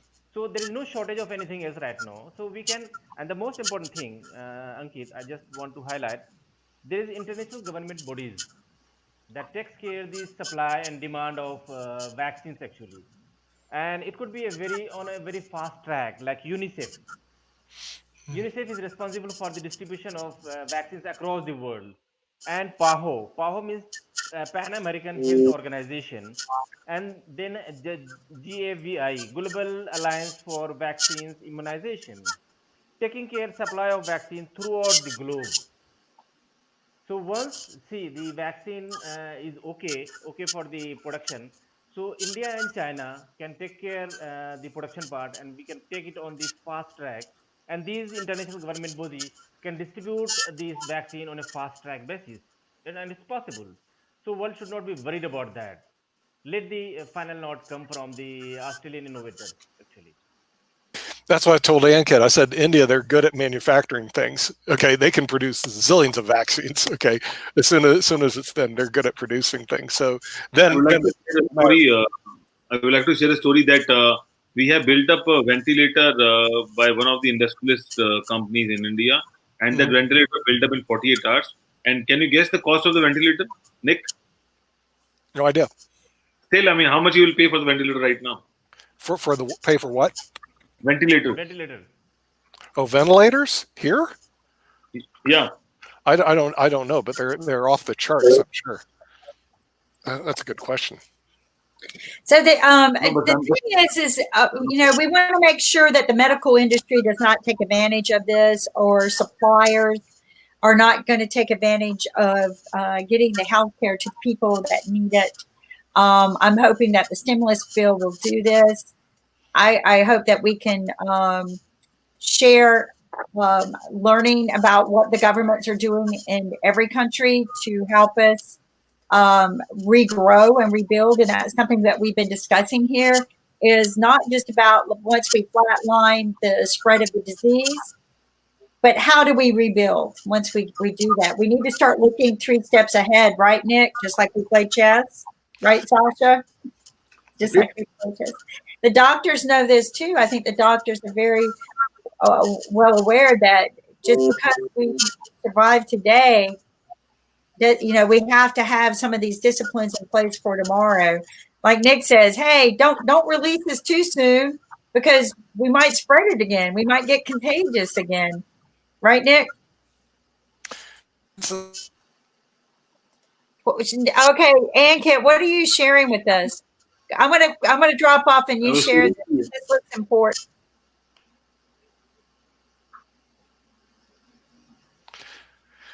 He asked what ventilators cost, and I'm sitting here going through the internet because I have no clue what do ventilators cost here, but I'm positive they cost a lot more here than they do in India, because our healthcare system is off the charts. It's 20% of our gross domestic product, even though we're having a $2 trillion stimulus here, or 2.2 trillion. We spend $2 trillion on healthcare here every year. I mean, and it's only 10% of our GDP. So it's like we spend tons of money here on things like healthcare. So it is just, whatever it is, it's just very, very expensive to manufacture anything here in the United States. So most of our manufacturing is actually done in China or India, because it's too expensive to manufacture things here. So what we do is we distribute. In other words, so the thing is, this distribution becomes more important, or we develop the vaccines here. And there is a group of scientists in right now in Boston that believe they have a what do they call it? They have a vaccine already on the table. I think it's the Madera group. No, this is a different group. Okay, cost less than. Okay, what is 7,500 rupees? What does that translate to U.S. dollars? $100. How much? $100. $100? Oh shoot! I spent that more for dinner last night. Are you kidding me? So I can go get one of these? You know, Yes. that's what it costs to go out. India. That's what it costs to go out and eat dinner. Are you serious? So in India, we use a phrase called jugaad, which means that we are trying to build something which is not possible at any cost. So that is what we have done. We have created a ventilator using different equipment which we can use it for other purposes and try to lower down the cost. And this happened within 48 hours. Okay, so the thing is that can be purchased for $100. A ventilator? Yeah. I'm not sure how much they are ready to sell it to the world, but the cost of ventilator is cost $100. Well, you usually have to mark it up. It should be about $200 at least. But but here they spend a lot more money on that for a ventilator. Are you kidding me? You know, it's good news actually. No, that is good news. I mean, the thing is, right now in New York they were saying we need 30,000 of them, which is a lot. So the thing is, those things would fly off the handle here, because the hospitals here don't have enough ventilators. We're really short. Shoot, I'd buy one. You know, I'm not sure if I know how to use it, but I would buy one for $100, a couple hundred. What happened in Italy is that they have used a skydiving helmet and use it as a ventilator to give oxygen to their patients. Are those available now, Ankit, those ventilators? Or are they just... Those are not available in India, but Italians have done something and they have recreated and used it as a ventilator just for giving oxygen. Right. Yeah, for giving oxygen. Right. Yeah. I mean, the thing is that certainly in I think in New York they were saying we're going to need like 30,000 of them in the next week or two. Yeah. Certainly. I mean, it's because they're short of them. They just don't have them. So you guys can fill the order, 30,000. I'm not sure whether it's. I mean, that's the problem. We need 30,000 in 2 weeks. Guys, get busy. Get those manufacturing whatever you guys do there to make those things work. Everything is possible. Yeah, no, there is a need actually. Yeah, and this is the most important thing. Just I want to share you. All the world is right now united and ready to help each other. Right. This is a very, very good thing, because so many countries in the world will face economic crunch seriously. And right now, I got an information from Kyrgyzstan that there is a huge shortage of medicine, even the antibiotics and so many other medicines. So we have to have eye on those countries. What are the shortage they are facing right now? Right. Because see, we are going to take care only the corona patients right now, but we have to have eyes on other patients as well. Otherwise, we will lose some valuable lives. So it is our responsibility of the global citizen to take care the shortage of food, shortage of medicine, and whatever the skilled worker as well. Right. Then only we can save the world. Yeah, and ventilators are something that is the economic ventilator can take care of the health of the country actually. Yeah, and the thing is, there's a serious need for that in a very short period of time, because they've just, since we've never faced anything like this, we just don't have enough of them. And remember, right now, the United States, we lead the world in the amount of coronavirus cases. Okay, so we're the ones in great need and demand for ventilators, and then ultimately it'll be a vaccine. And there is a group, like I said, I would post them if I can go find them on the internet, that have developed what they believe to be a viable vaccine. It's going through clinical trials now, but once it goes out, then they're going to need to produce billions of them in a very short period of time. Now, usually in the past they've been able to find the viruses and the vaccines. They would be ahead of the game when it comes to what the vaccines are, because I get vaccines every year. But this year they're behind the game because COVID-19 appeared and we weren't really prepared for it. We had no vaccines, nothing. And Bill Gates actually warned the whole world about this potential pandemic a year or so ago, but everybody ignores Bill Gates today because he doesn't work for Microsoft anymore. So they go, okay, Bill Gates, you're doing your philanthropic thing, so we're going to ignore you right now. And so he didn't get any attention about it. But it's been on the table for years. What happens if there's a pandemic? What do we do? And there's no plan or contingency plan. I think there's going to be some benefits like less pollution. It's going to be a benefit. Global warming decreasing, that'll be a bit of a benefit, because I don't think that's going to be, both those are not going to be long term. When people return back to work, they're going to pollute, they're going to go crazy over it.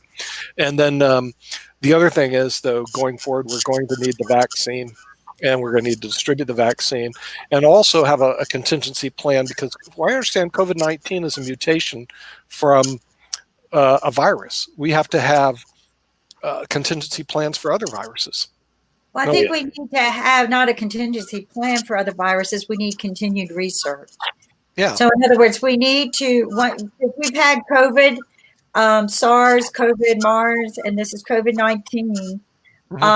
This will not be the only strain. We've heard this from many doctors, many researchers, biochemists.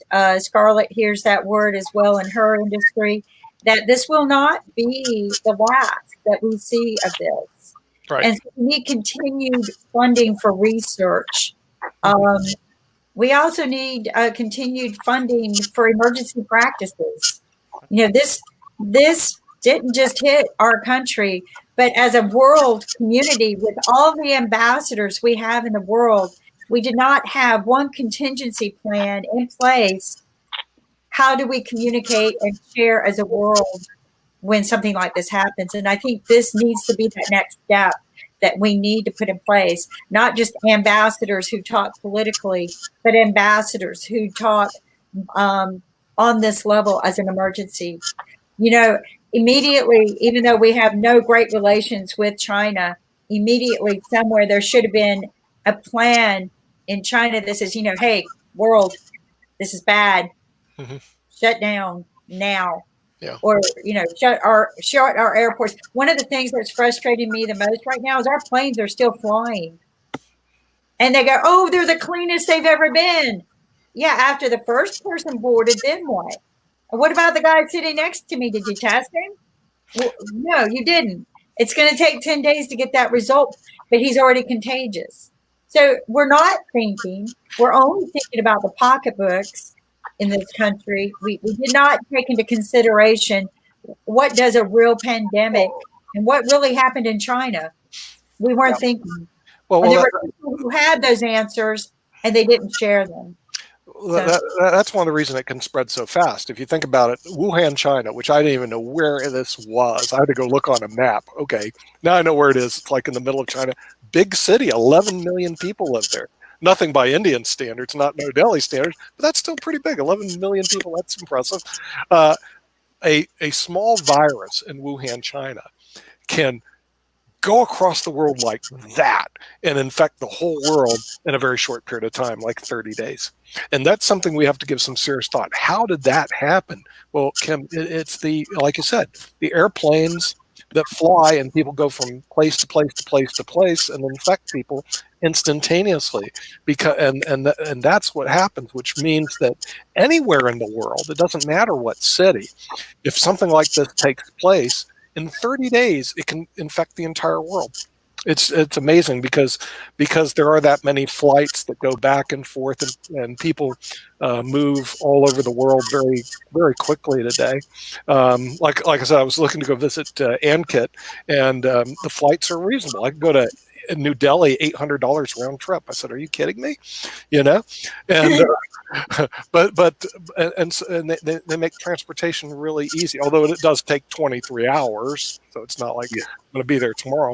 But that's even increasing now. They're going to come out again with supersonic planes. And they said, well, 3-hour flight. You know, so things are changing. But that what happened? What happened with Australia and UK, that they are trying to shut down the airports for the next 6 months? Yeah, well, I think right now all they're doing with the airports is they're quarantining them. But there's a law here that says you have to run your routes. at least 80% of the time, or you lose your routes. And the airline industry is trying to get that changed because they want to close down their routes. They're losing money like crazy because they're flying empty planes all over the United States and all over Europe. Europeans have already started clamping that down because empty planes are no good. But that's really the distribution factor. We're distributing the virus basically as people travel so much, and they've made travel internationally very easy. So we're gonna see that to be a continuous problem. This isn't going to go away because next year there's going to be another mutation of a virus. Okay, now what are you going to do? Another mutation.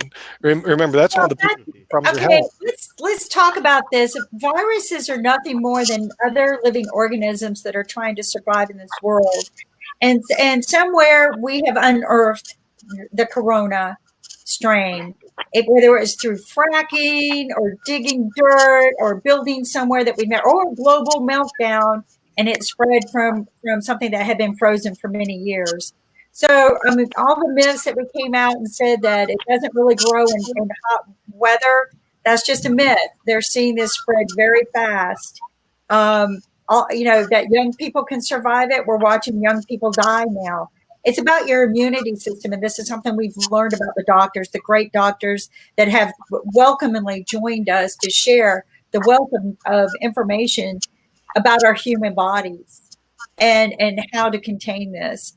And the true way to contain is distancing and build your immunity, right? Drink lots of water, detox your body, detox your mind. We learned that happiness and getting back to happy builds your immunity. Get out into the sunshine, that D, let it absorb, that D, vitamin D, let it absorb in your body. Don't just take the pills. Don't 100% self-medicate, because medications, you won't know how to do it. Call your doctor and find out, should I be taking this?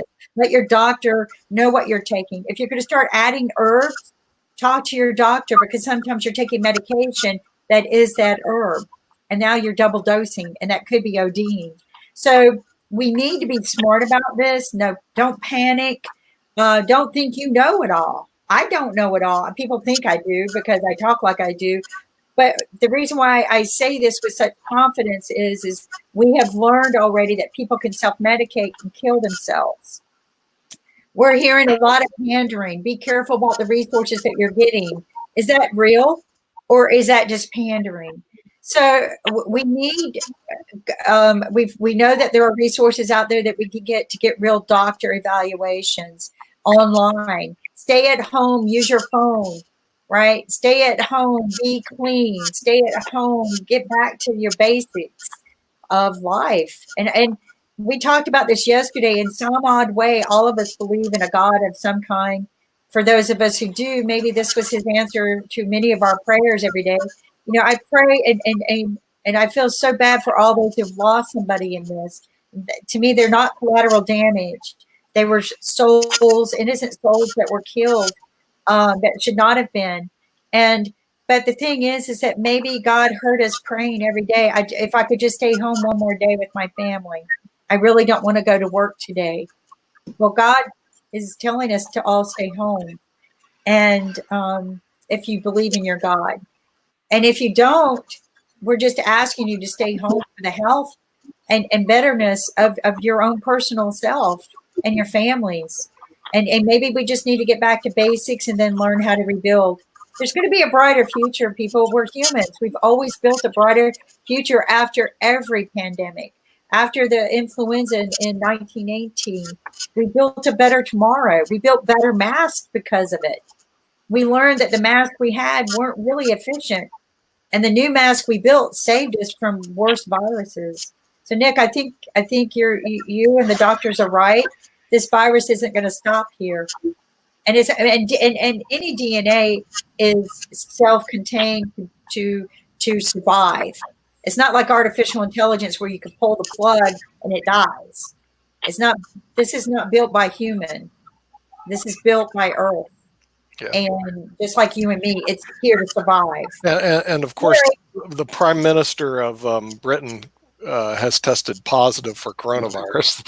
That's pretty interesting. And the bill in right now in the House is delayed. I haven't seen it pass yet, and that sent the market down 800 points.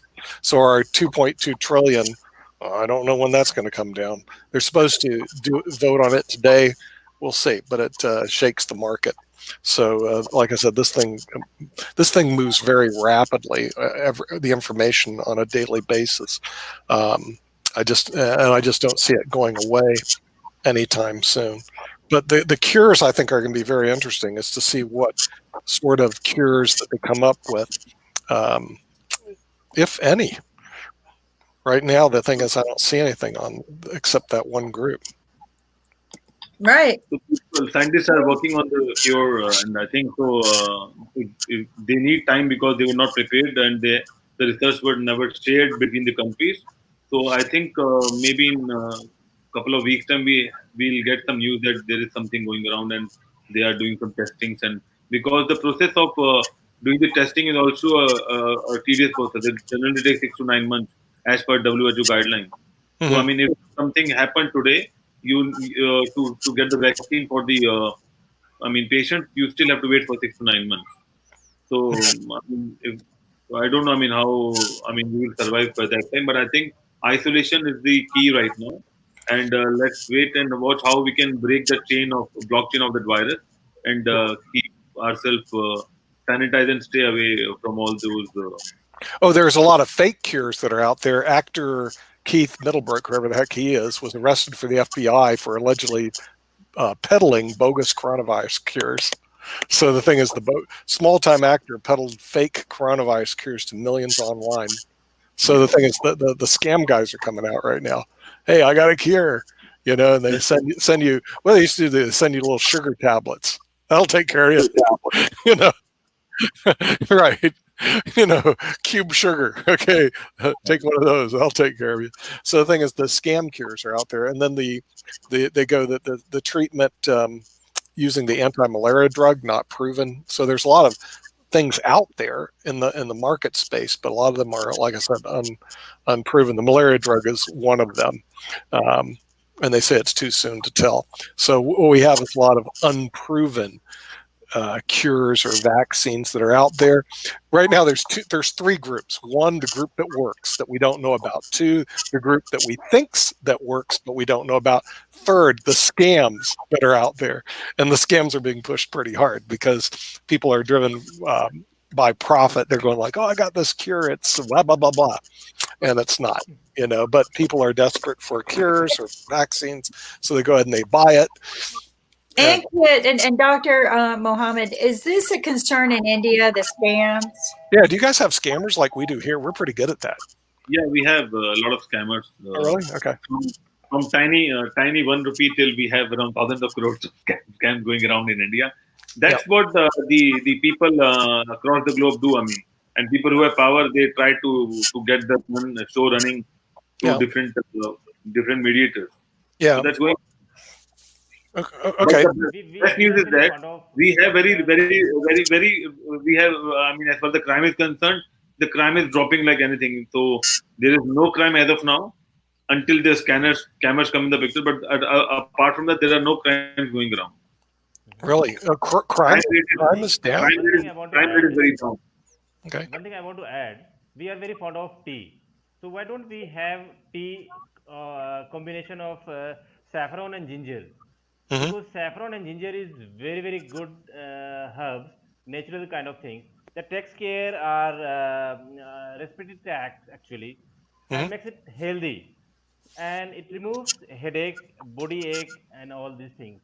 So whatever the symptoms have, the fever, respiratory tract infection, coughing and all, body ache as well. So these tea can help you or to overcome with the symptoms of corona, and it's a good moment to sip. Right. One thing, and second, 80% of our immune system located in our digestive tract. So luckily we can take 2 probiotic in a day, and we can help our body to make more strong. Right. So these two drinks can make us happy and healthy and immune as well. Yes, and there are things that you can do and should do. They may not cure the coronavirus, but certainly could alleviate symptoms of it. Albuterol, there's a big run on albuterol, which is an asthma medicine. I use it, and I do have my month's supply. Okay, but part of the reason why it helps alleviate respiratory symptoms. So there are things that you can do and should have available. Not that I'm telling everybody run out and go buy albuterol, but because you need a prescription to get it here, But the thing is, at the same time, it may alleviate respiratory symptoms, and increasing your immune system may help prevent actually getting it. So the thing is, there are some things that you can do. One of the best things, like they say, is just stay away from people. That's the reason they go to the social distancing, because it's so easy to get the virus just by going out and about. Like I said, I go fill up my gas and I go, whoa, now I'm filling up my gas, but I'm wearing gloves because everybody that fills up their gas tank has touched the gas station thing, and you starting to realize how much you actually touch. And of course you wash your hands afterwards. Okay. You start realizing how many things that you touch that somebody else has touched, playing tennis. Now I wear my gloves playing tennis because I touch the tennis ball. All the other people on the court touch the tennis ball. So if you ever start thinking how much stuff that you actually touch in one day that somebody else has touched, the only way that you can be safe is to stay in your own place, your own house, and stay away from people. Otherwise, the minute you go out and about, you're touching things that other people touched, which is unfortunately today potentially spread of a coronavirus, and in certain places even worse than others. So, and with that, like I said, I just don't see this thing going away. Next week we're going to be on the air. Oh, by the way, here's some good news. And Kit and Kim, our viewership is up 430%. So, I'm going like, why are the viewers keep going up to IBM TV? Well, it's because they're at home. They're interested in coronavirus. Between those two things, it certainly has increased our viewership at IBM TV. And they'll probably... There's other things, too, that we can be discussing moving forward. And a lot of things that we're discussing are from real people. Yeah. Real doctors. We are not paid for TV. We are not making money off of pharma to tell you fake news. Or we're not being controlled by a government of any kind. We're each from a different country. So what we're sharing you are the real news of what we really see and hear every day from real reliable people that we know. And that's what's important right now, is getting the information from people, like Sasha shared a letter with us from someone he trusts who has the virus, and she is sharing her journey through recovering with it. So there are good things, but it's from people you know and trust. It's not just from anywhere. Just like you're going to review the stimulus today. So people don't when it gets passed, but I'm not just going to review it. I have a whole team of people that are going to be reviewing it for our April 8th conference on it. So we're doing a whole thing, but it's not just me. I have a team of researchers who look at it, and then we're going to present it on April the 8th because that's the most effective way to do it. Well, and then any extension date, April 15th, or still the dates are April 15th. No, April 8th is the day we're going to do the bills that have been passed already, and we believe will be passed by Congress. There was actually a bill passed on March the 18th in the United States, but it only related to family leave and things that people didn't really care about. Okay. The next one, which is the one that's in the House right now, which we follow here daily, is a $2.2 trillion stimulus package, which is huge. Okay. Bigger than the whole economy of Canada. Okay. And that is something that we are going to dissect once it's finalized. The market went down because somebody's objecting to it in the House right now. That's all you have to do. Market will go down 800 points because somebody object. But it's my belief that unemployment's going to soar here in the United States, and that's going to send the market back down the other way because you're going to see numbers you haven't seen before. One economist says, hey, it could be high as 30%. Well, let me tell you something. 30% unemployment here doesn't look too good.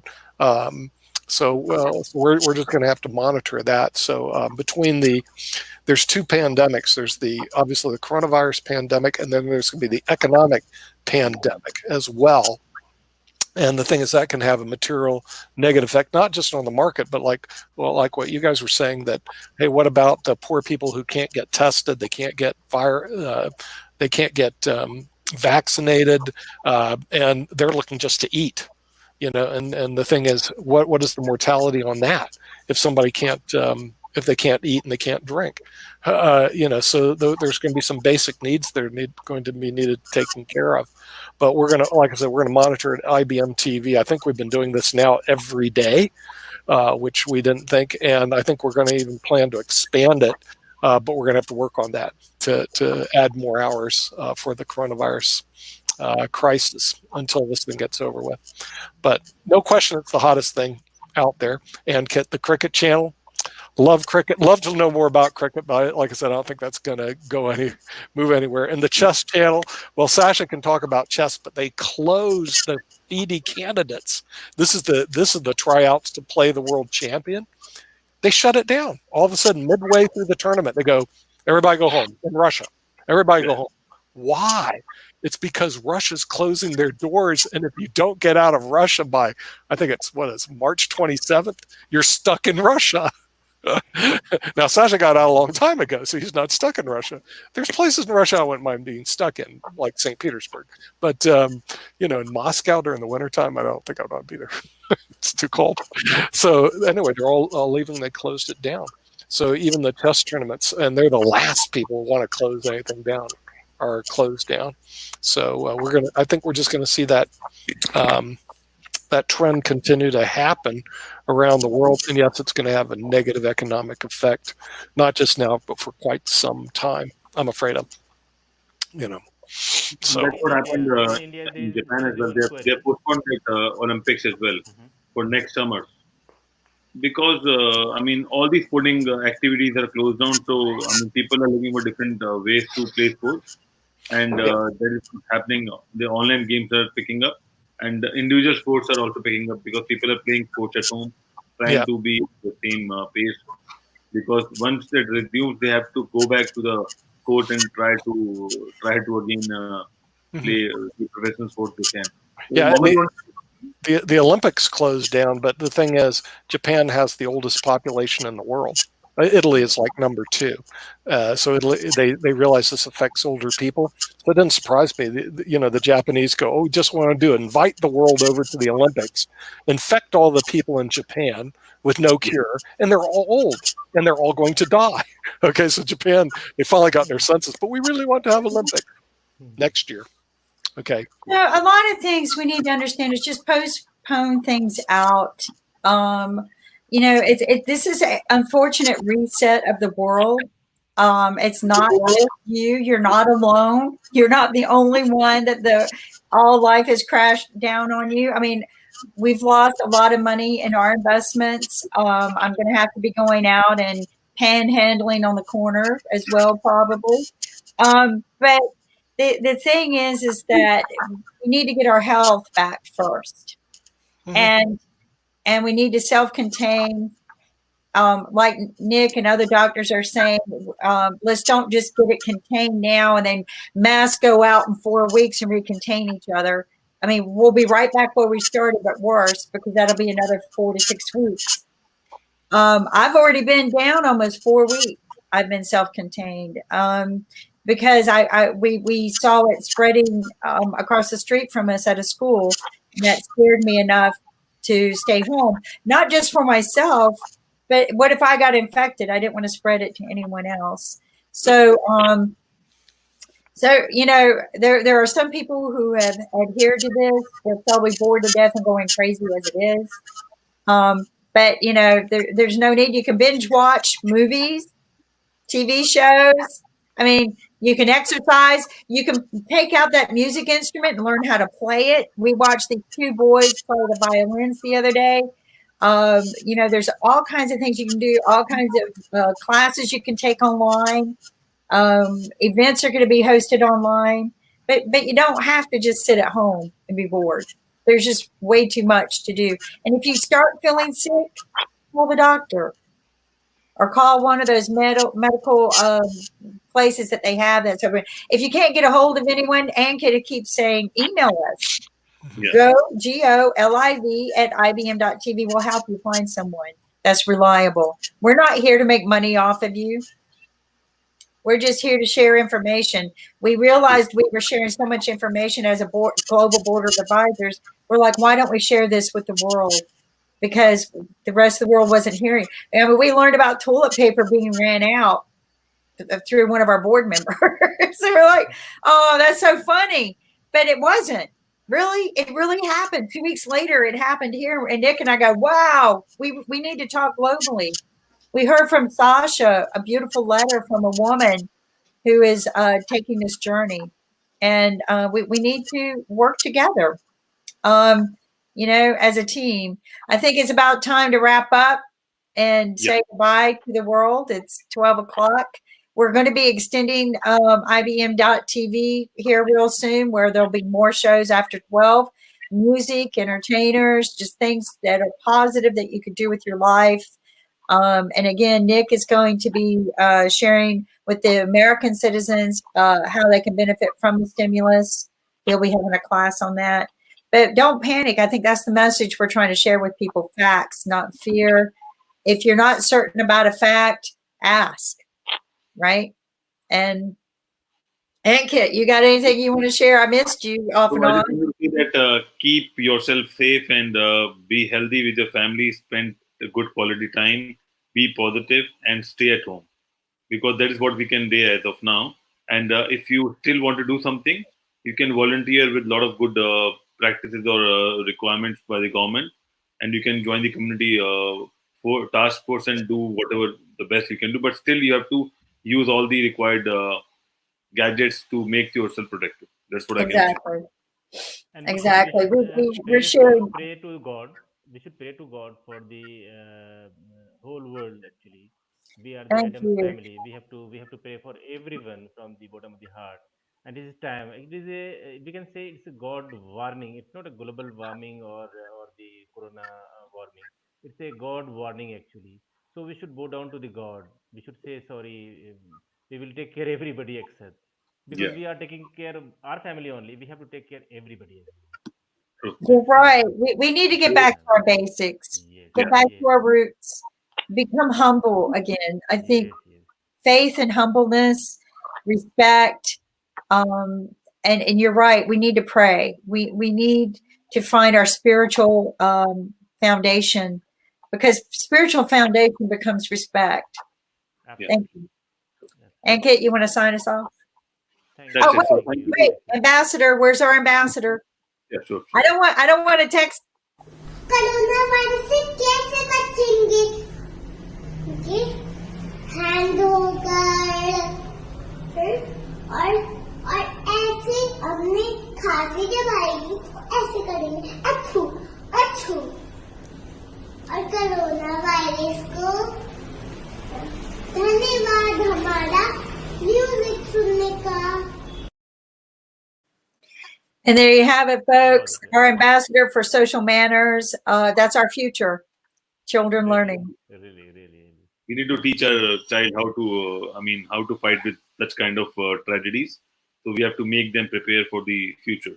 That's right. Teach our children well. Thank you, Ankit. Thank you, Kim. Thank you, Mohammed.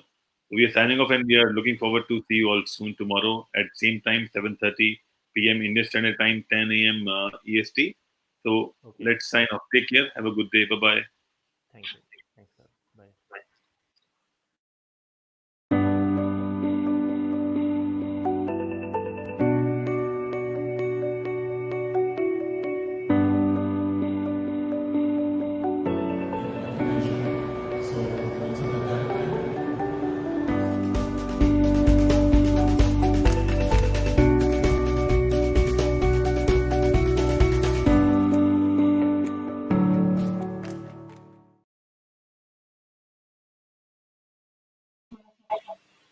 Hi, and Sasha's still with us. Sasha.